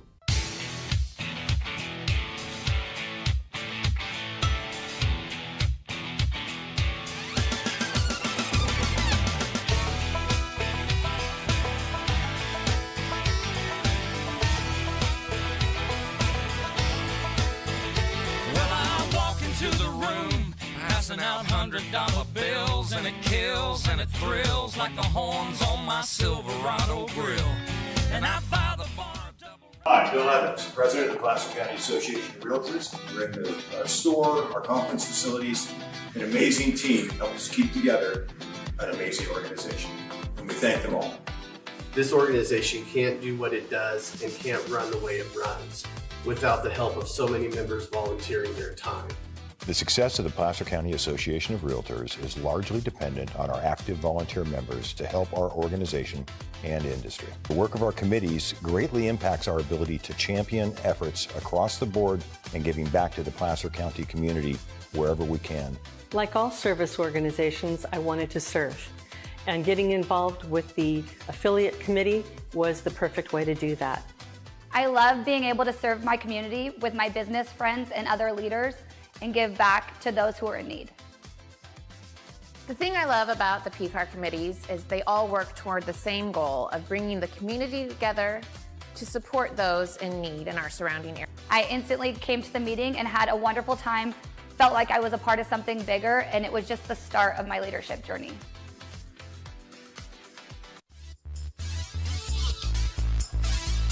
Bottom of the 8th inning from McBean Stadium. Potters trailing at 1-0. Cameron Sasso has exited after 7 innings, 4 hits, 2 walks, and 10 strikeouts. A tremendous performance. His place is taken by Ty Schwager, number 24, out of Washington State. His 5th appearance of the season. He is 1-0, 9 innings, 6 hits, 10 strikeouts, and 7 walks for Ty. So he will be facing Cole Dillon with his first at bat of the night, and then the top of the order, Johnson and Eaton. First pitch bounces up there for a ball, 1-0. Sasso with, I would say, probably the best pitching performance we've seen all season by Potter or by opponent. 10 strikeouts, 4 hits, and 7 innings. 1-0 coming up. Outside, goes all the way to the backstop, so it's 2-0 on Cole Dillon out of Rockwall, Texas.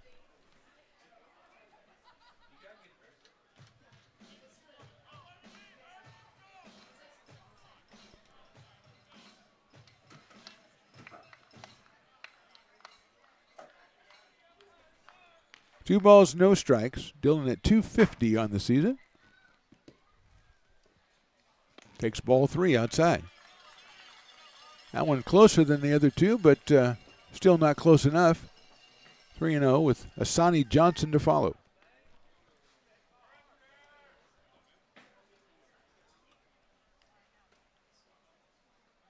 That is ball 4.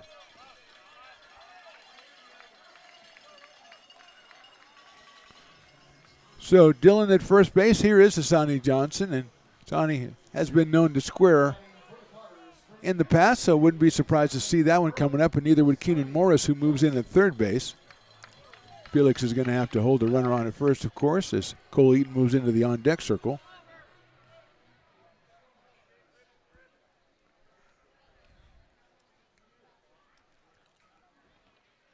That's inside. Johnson did not show bunt. 5 straight balls from Schwager.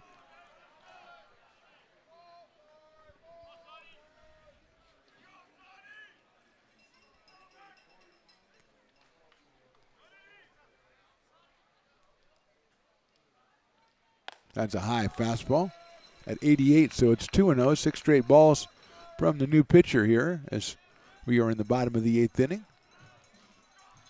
Potters game number 20. They're 17-2 and 2-0 in Pacific Empire League play. 2-0 pitch, inside ball 3. And now, as if I know the Potters, that dugout's getting really raucous down there. They got a relief pitcher who's thrown 7 straight balls, and they've been held in check for 7 innings by the starter, so they're liable to get a little rambunctious down there. 3-0 pitch coming up.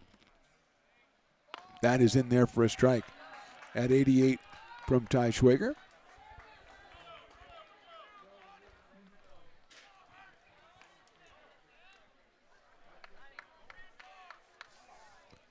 Three balls, 1 strike. Inside corner, strike 2. Johnson, I believe this saying is unbelievable. He does not believe it. So now it's a full count. Schwager has found the strike zone. 3-2 pitch, and there goes the runner. That's hit high in the air to center field. Moving over is McKiernan. He's going to have it in right center, and getting back is Dillon. Dillon took off a little bit early, had to go back, and Johnson hit it well, but right at McKiernan in center field. So almost 1 pitch away from 2 on and no outs. It is 1 on and 1 out, and here's Cole Eaton, who has struck out, fly to center, and popped to the catcher.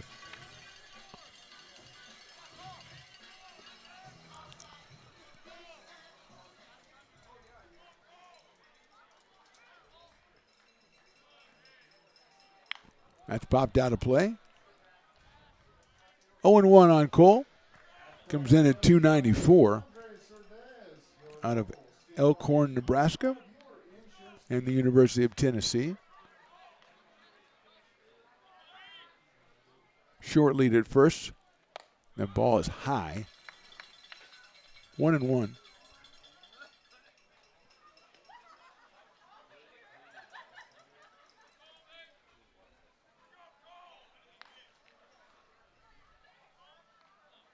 There he goes. He's picked off first. The throw is to Felix. Felix to shortstop, and I don't think they tagged him. He's safe.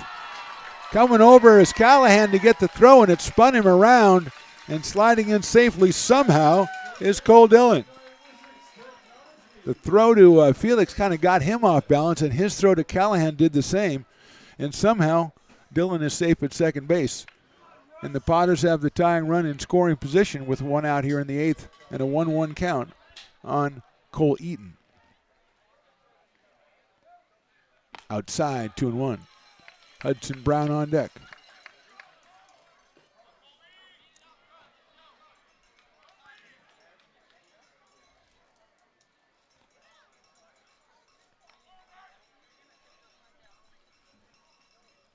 Check swing down low, 3-1.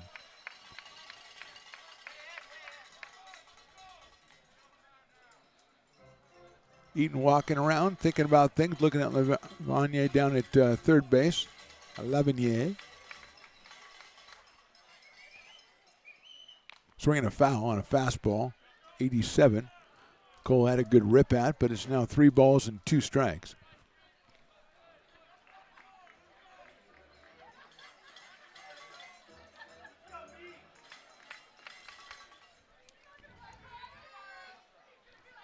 3-2.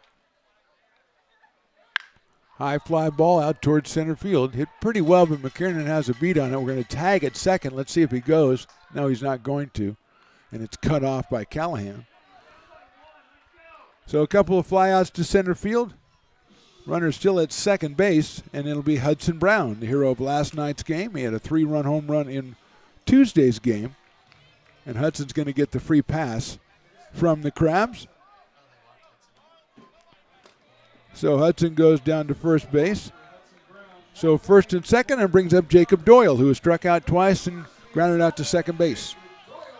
Jacob does have 3 home runs, and he does have 13 runs batted in on the season. He was hitting a 390 clip coming into the game today out of Sparks, Nevada, and University of Nevada.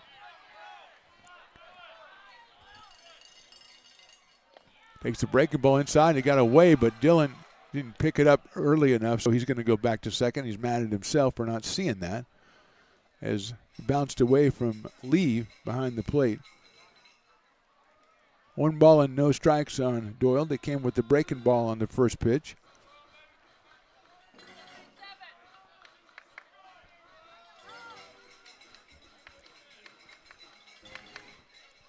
So it's Dillon at second. It's Brown over at first. Doyle waits 1-0. Inside, Sales high and inside, 2-0. JT Walden on deck.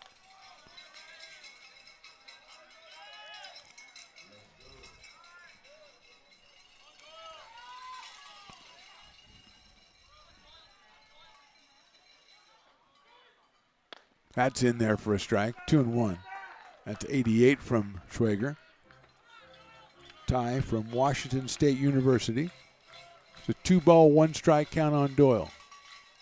Potter's at first and second, but 2 outs here in the 8th. Outside, ball 3.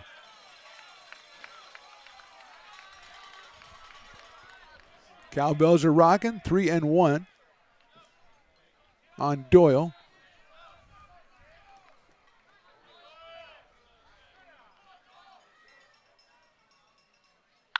High fly, deep left, and it is foul. It's the second time I think Jake has done that today, but he was all over that pitch. That one I thought had a chance maybe to straighten out a little bit. It was way out of here, but just a foul ball in a 3-2 count. Runners will be going, which will help on a base hit, maybe trying to score Dillon. Crowd got up on that one, and now they're back down. Inside, call, strike 3. No runs, 2 left. We go to the top of the 9th. Crabs still on top, 1-0.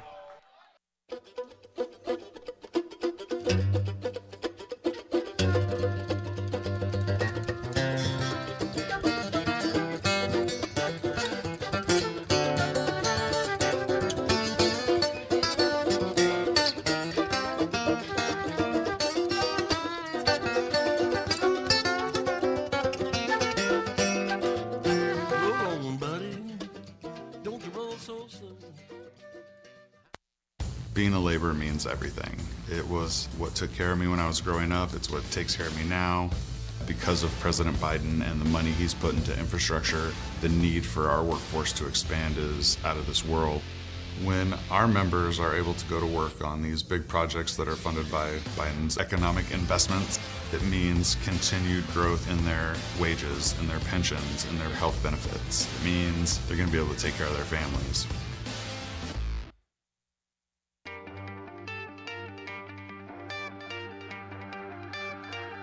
Gooseport Public House. We have sports on 10 big screen TVs, 23 beer taps with classics and crafts, a full bar with creative craft mixed drinks, live music, and most importantly, great fresh food. In downtown Roseville off Vernon Street, only 15 minutes from the ballpark. See ya at Gooseport.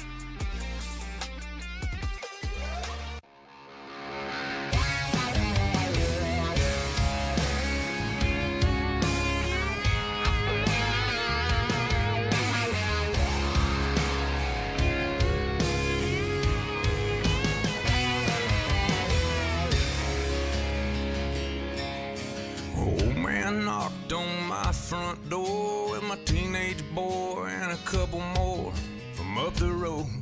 He had him by the collar, said he...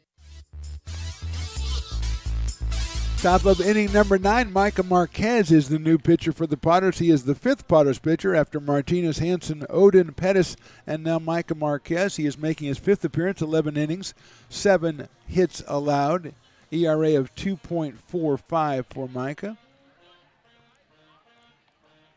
5 strikeouts and 2 walks. He'll face Keenan Morris, Ty Kennedy, and Trent Keys, the first 3 hitters for the Crabs. We are at 1-0 in the top of the 9th inning here. The only run scored back in the 3rd inning when Colin Callahan was hit by a pitch with the bases loaded. Forced in Ty Kennedy, and that's been our scoring so far. Sasso for the Crabs went 7 innings, gave up 4 hits and 10 strikeouts, and Schwager just came on and got himself out of a jam that he put himself in. But he got the strikeout of Doyle to end the inning. So here's Morris, who is lined out, popped out, and hit into a fielder's choice. Third baseman out of Santa Rosa Junior College against Micah Marquez from St. Helena, California.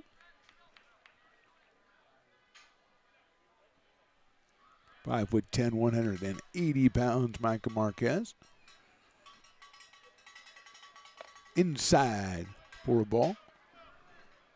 Breaking ball from Marquez. 1 ball, no strikes on Morris.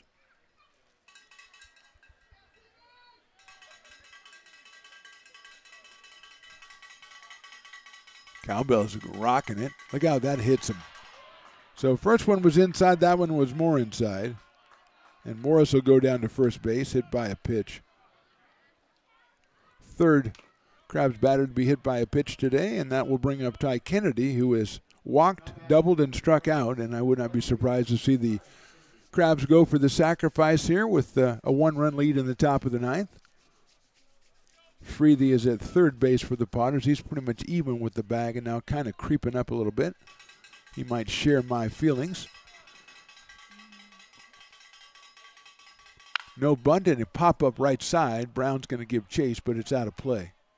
Over by the Brick and Barrel Backyard Beer Garden, which is, unfortunately, for everyone, closed for the evening. I'm sorry, Riley. I knew you were thinking about going down there, but closed for the evening. Kennedy is going to go back over to the dugout and maybe equipment repair, perhaps, something like that. Maybe motivational speech, something like that. Maybe listen to self-help tape. No, he's just going to get a bat.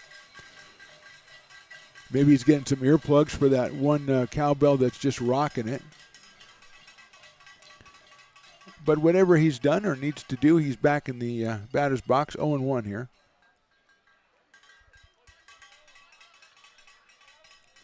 Morris at first.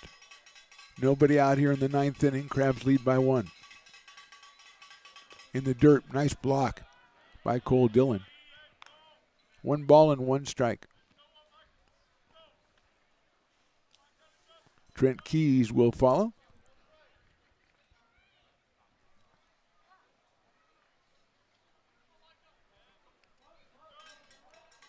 Marquez coming set for the 1-1. Puts it in there for a strike, 1-2. Short lead at first by Morris. 1 ball, 2 strikes on Kennedy out of Central Arizona College. A little bit bigger lead now. Lifts that one out of play. 1-2.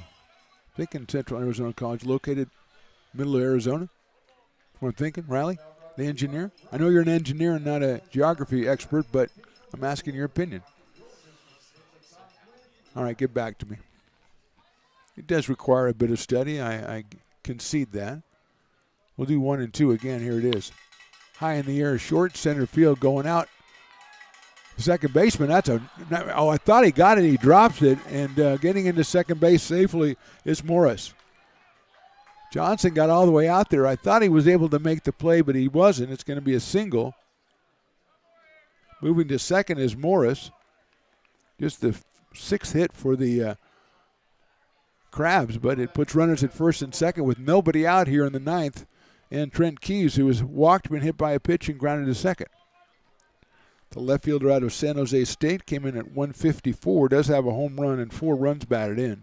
Comes up in a key situation here as a perfectly placed shot by Kennedy gives him his second hit of the game.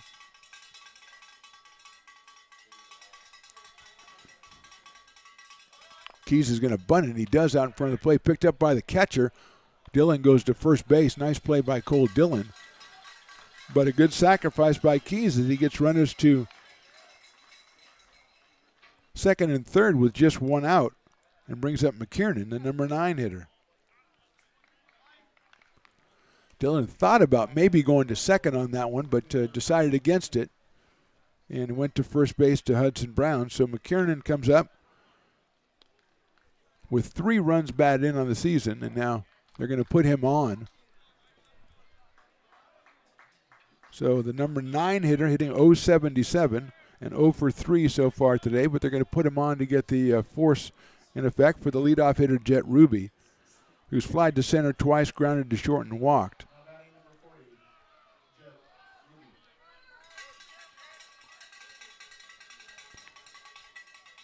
So corners are in, middle of the infield, playing back for the double play.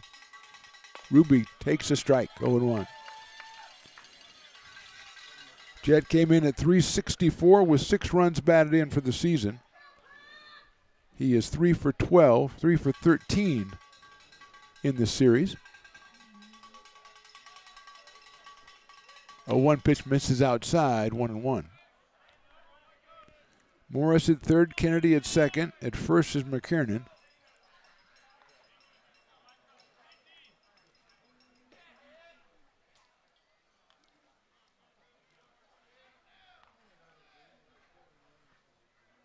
One coming up from Micah. That one sails outside, 2-1. Freely even with the bag at third. Brown the same at first.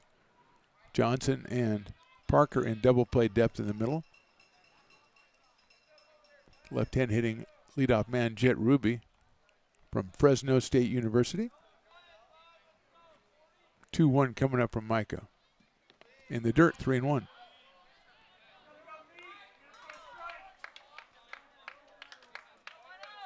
Three balls, 1 strike. Dillon's going to walk out to talk to his pitcher. And Ruby will use the time to collect himself as Cole's going to go out and chat with Micah Marquez. Gives him a pat. Potters have activity in their bullpen. Looks like Jake McGowan. I didn't even need to look at the roster. It just looks like Jake McGowan. Big, tall right-hander.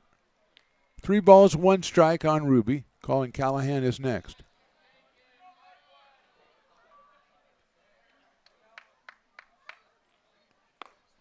Call strike 2 on the outside corner. 3 balls and 2 strikes on Ruby. Marquez well advised to go to that spot one more time.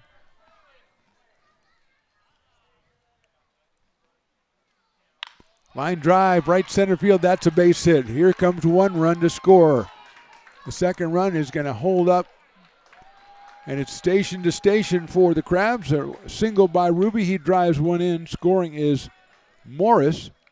Kennedy now at third. McKiernan down at second. Ruby gets himself an RBI. And it's 2-0 in favor of the Crabs. And here's Colin Callahan, who has singled, been hit by a pitch, grounded to short, and singled again. So he is 2 for 3 with the, up until now, the only RBI. Now Ruby has 1 as well, his 7th on the season.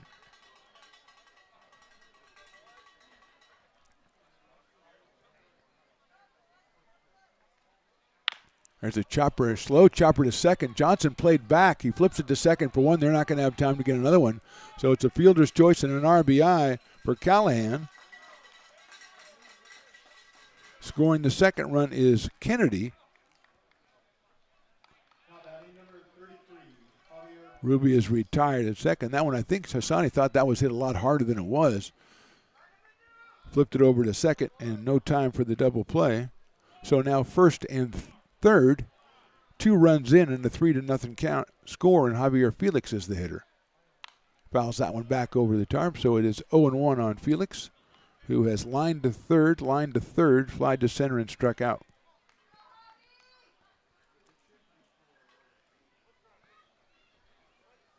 Three runs, 7 hits for the Crabs.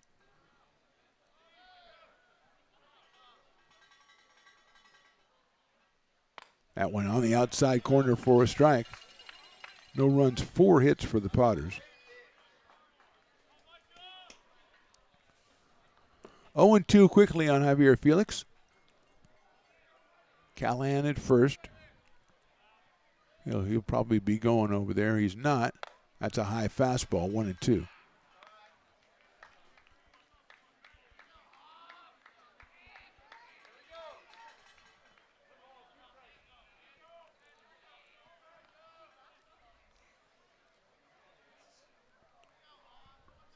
One and two on Felix. There goes the runner. Swung on and missed, but all gets away, and he can go to first base, and he will be safe.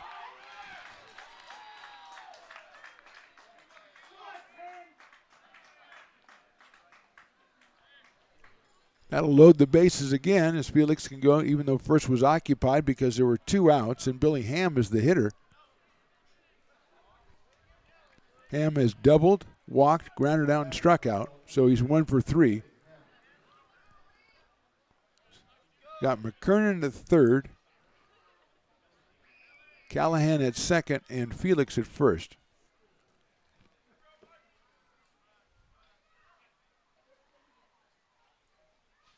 Ham chops that one down to first, and they're playing it back. It's going to be a tough play to get him at first base. Did they do it? Yes, they did by a half step, if that, at first. But the Crabs score twice. We go to the bottom of the 9th. Humboldt leads this one 3-0.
Last chance for the Potters, bottom of the 9th here from McBean Stadium. Mark the Panel with you with Riley the engineer helping out. It'll be J.T. Walden, J.R. Freethy, and Cade Parker against Ty Schwager, who came on in the 8th inning in relief of Cameron Sasso. He walked a couple, but also struck out one, got a couple of fly balls to center field, and he emerged unscathed from that inning. So he's got J.T. Walden, who struck out twice and flied to right, coming up to plate. Potters return to action tomorrow night, 6:35 first pitch against the Medford Rogues. The first of 3 against the Rogues, 6:05 Saturday, 6:05 Sunday. But right now it's all about the bottom of the 9th here, J.T. Walden. Potters came back in the bottom of the 9th last night to tie and force extra innings. They were just down 1. Tonight they're down 3 against Schwager, whose fastball is in there for a strike.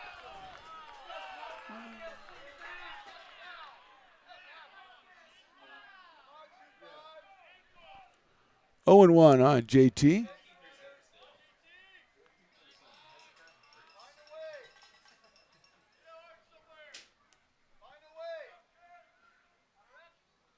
That is outside for a ball, 1-1 on JT Walden.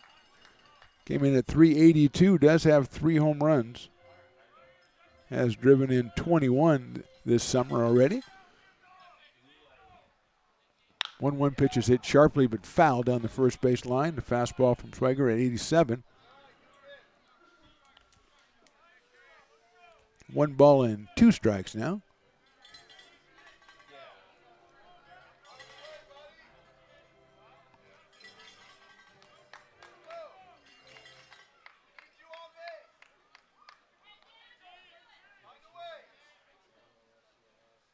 Outside, 2-2.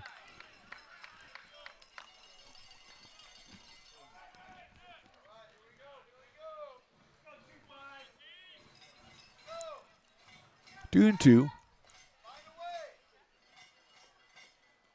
Walden takes high and outside. 3 balls and 2 strikes. He's a leadoff hitter trying to get on base here for his teammates as they trail by 3.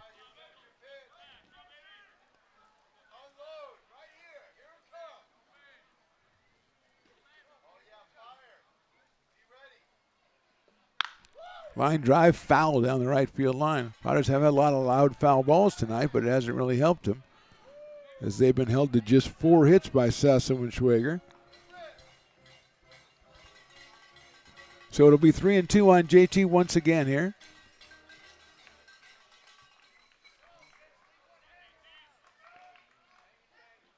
Ball 4.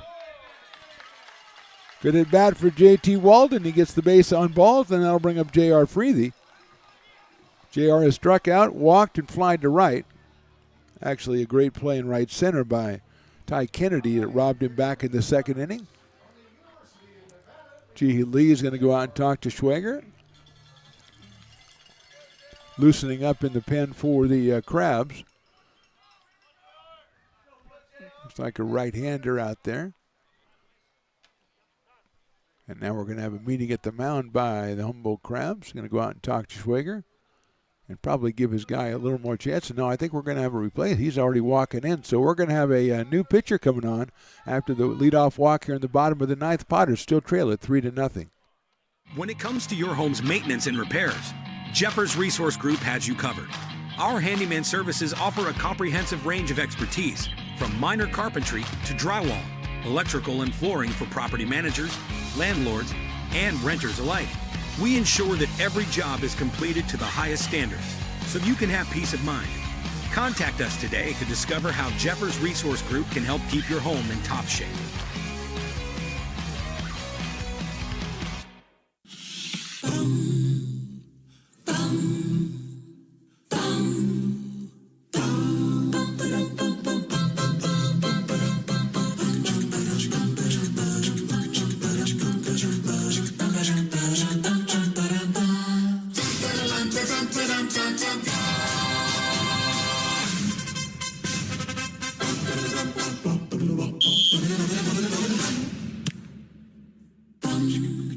Hey, Potters fans, want to keep restoring and renovating historic McBean Stadium? Now you can become a member of Friends of McBean. Annual membership start at $50. Get a 4th of July Potters t-shirt and 4 Potters tickets. Become a member now at friendsofmcbean.org.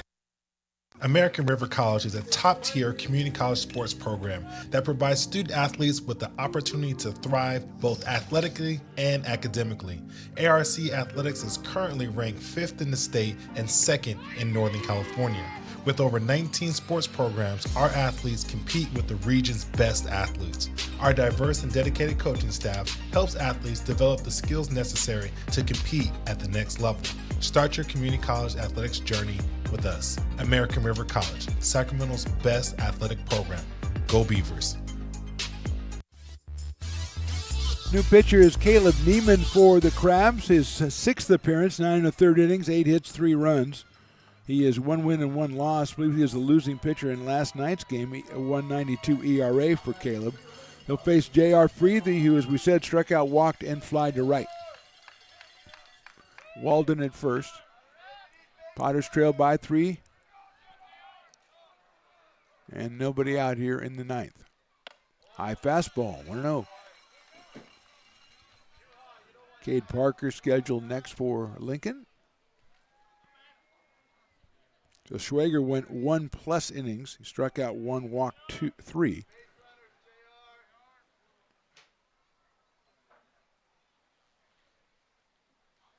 Fastball's in there for a strike at 88 from Neiman.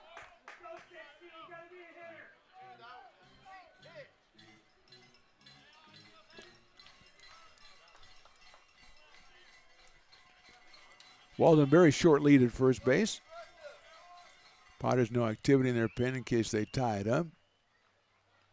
That's in there for a strike. 1-2 to J.R. Freethy.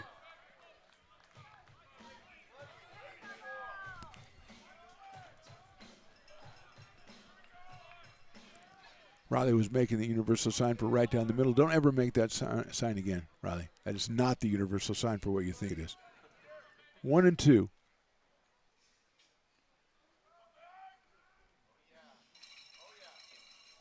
In the dirt, ball 2. Neiman taking his time there, coming set. 2 balls and 2 strikes on JR out of Rockland, California, University of Nevada.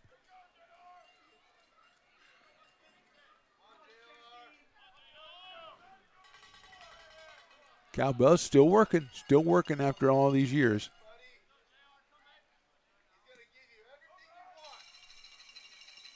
Breathing, I think he was hit by the pitch.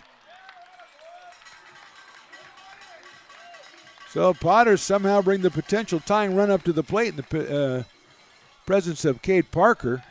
Walden now at second. J.R. Freethy, Mike Lavanier, whatever we say it, third base coach. I think he's telling JT, dude, it's all right. Don't get crazy.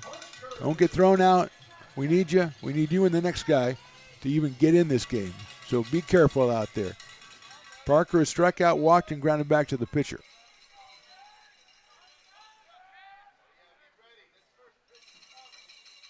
That's right down the middle.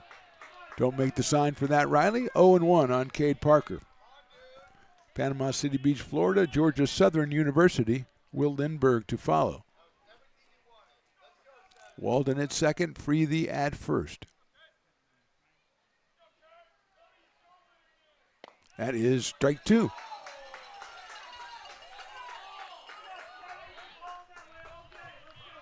Oh, 2 now on Cade.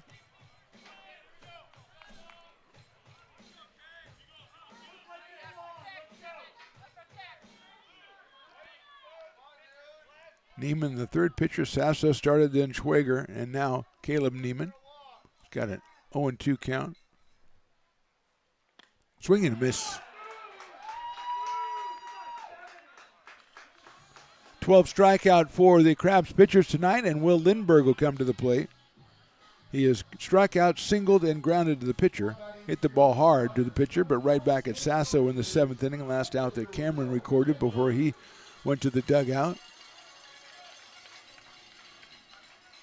So Will, 6 for 15, 400 so far on the season, making just his 3rd start of the year. Neiman's first pitch is a fastball, but it's inside at 88. So it's 1-0 on Will. Cole Dillon to follow.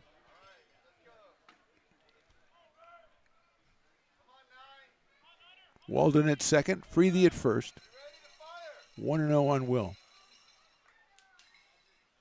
Inside again, 2-0.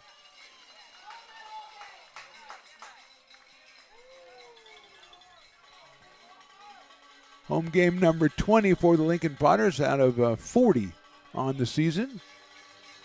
Got 3 coming up this weekend that are going to be great against the Medford Rogues, but right now attention on this one, trying to come back here in the bottom of the 9th against Humboldt and sweep this series. Outside, ball 3. So 3-0, 1 pitch away from loading the bases. And if they did and Cole Dillon hit a home run, I would name him the player of the game. Walk-off grand slam, player of the game.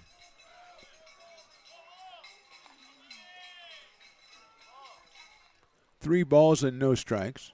Got a little ahead of ourselves there. Ball 4. So Lindbergh goes down to first base. The bases are now loaded, 1 out.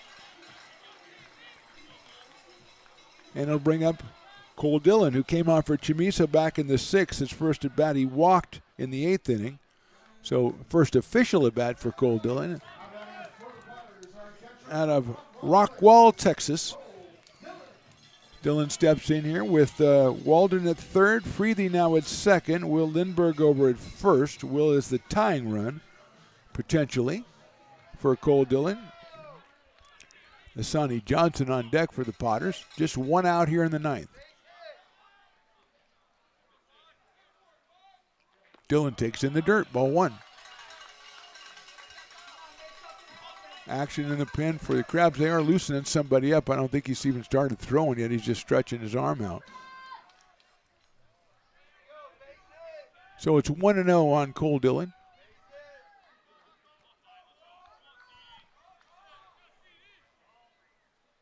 That's in there for a strike.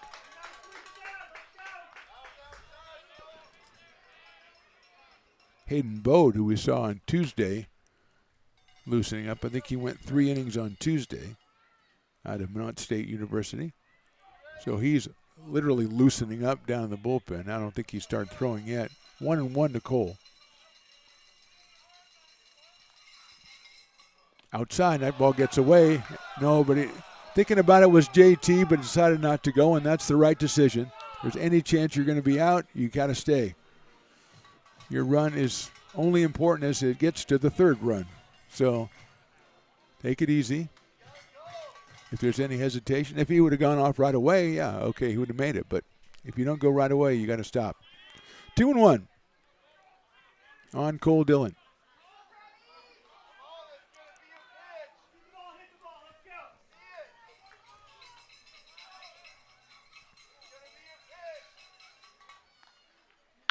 High fly ball, left center field. McKiernan's going to get over there, though. Tagging at third is Walden. He'll score. But now 2 outs here in the ninth inning. Dillon delivers the sacrifice fly. Potters finally put a run up on the board, but they're still too short, and that'll bring up Asani Johnson. I think we might get a pinch hitter. Yeah, we are. Might be Sean White. Let's see. No. So that's Jake Tandy. Okay, so Jake Tandy is going to come up for Johnson.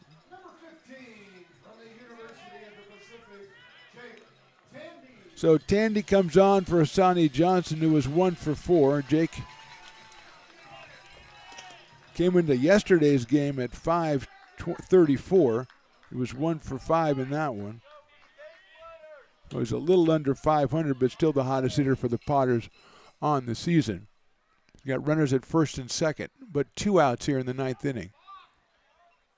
Takes outside for a ball.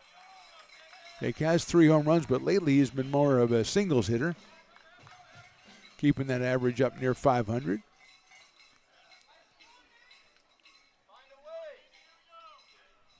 Cole Eaton is scheduled next. He is in the on-deck circle, but it's about Jake Tandy here. High fly ball, deep left field. Going back is Keys. He is out of here. Jake Tandy walks us off. Potters win it 4-3. And what is the guess on who the player of the game is? Like I said, he's a singles hitter now. Tandy walks it off. Potters sweep the series, winning this game in very dramatic fashion. 2 walk-offs in a row. Final score, Potters 4 and the Crabs 3. We're back with our post game, and we're going to try to get a talk with Mr. Jake Tandy as our player of the game. Again, final score, Potters 4, Crabs 3. Back with more after this. Being a laborer means everything. It was what took care of me when I was growing up. It's what takes care of me now. Because of President Biden and the money he's put into infrastructure, the need for our workforce to expand is out of this world. When our members are able to go to work on these big projects that are funded by Biden's economic investments, it means continued growth in their wages, in their pensions, in their health benefits. It means they're going to be able to take care of their families.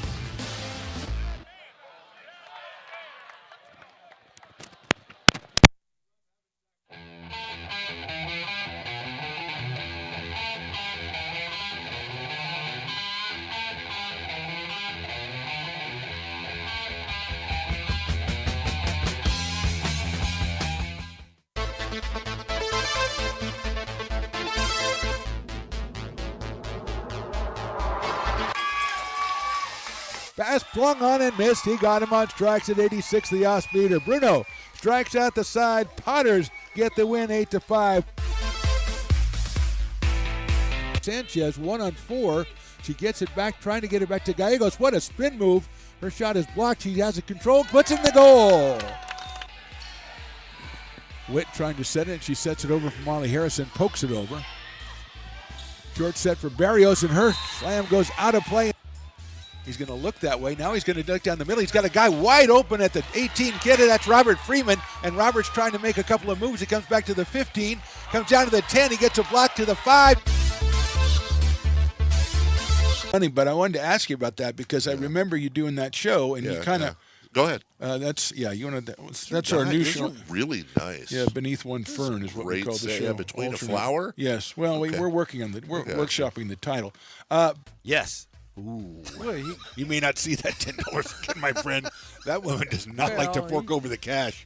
I heard him say he'd pay you next Tuesday. So, That's right. I didn't bring pad and paper, so I don't know what to tell you what's going to happen when I come back. First so of all, I got we to take notes. We may end up in one, especially on this episode of the Stones and Toys Show. Oh, snap.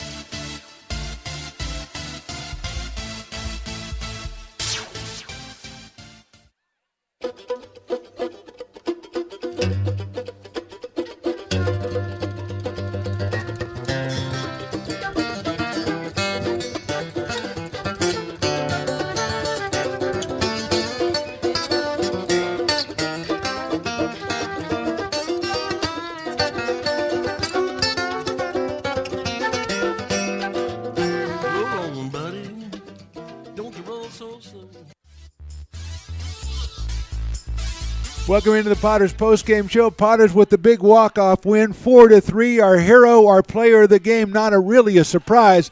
He's being doused right now in a very bad fashion.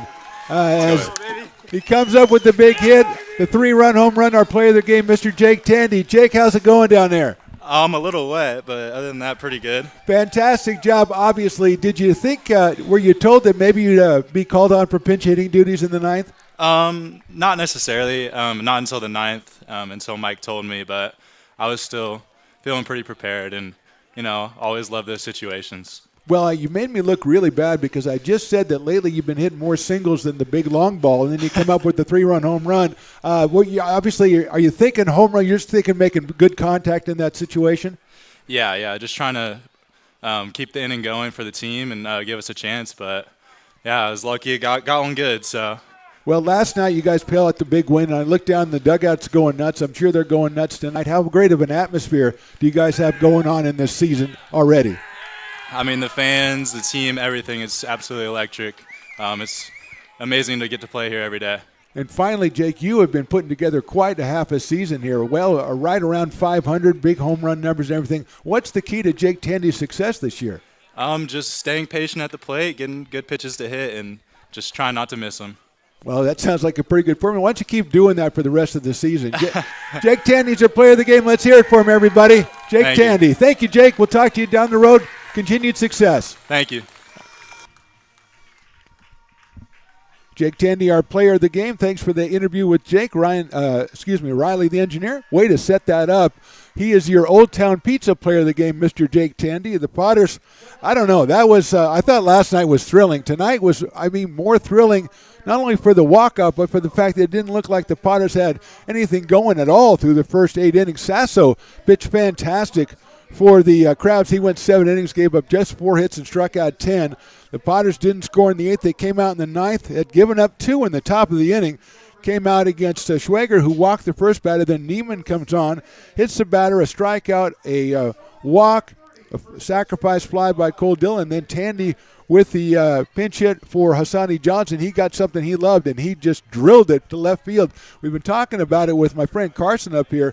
Not really, the ball's not carrying to left field as much as it has been in the past couple of weeks, but tonight Jake Tandy carried that ball way out to left field. And the Potters, with a very dramatic sweep, they win this one 4-3. So, Riley, we move on to the Medford Rogues now, starting tomorrow, 6:35 right here on Lincoln Potters Baseball on Stone's Broadcast Network YouTube. If you can't be out here in McBean Stadium, it's Piper's birthday. You may want to be out here. Then Saturday night, it is Superhero Night. It is a fireworks night, a 6:05 first pitch, 6:05 first pitch on Sunday. So a great weekend coming up, and man, we're going into it feeling on a high now after that walk-off home run by Jake Tandy. Again, our final score, the Potters win this one 4-3 over the Humboldt Crabs to sweep the series and go 3-0 in the Pacific Empire League. For Mark the Phantom Lowe, for Riley the Engineer, Willie Preston, Carson, and Lauren, we say goodnight. Thanks for watching. We'll see you next time.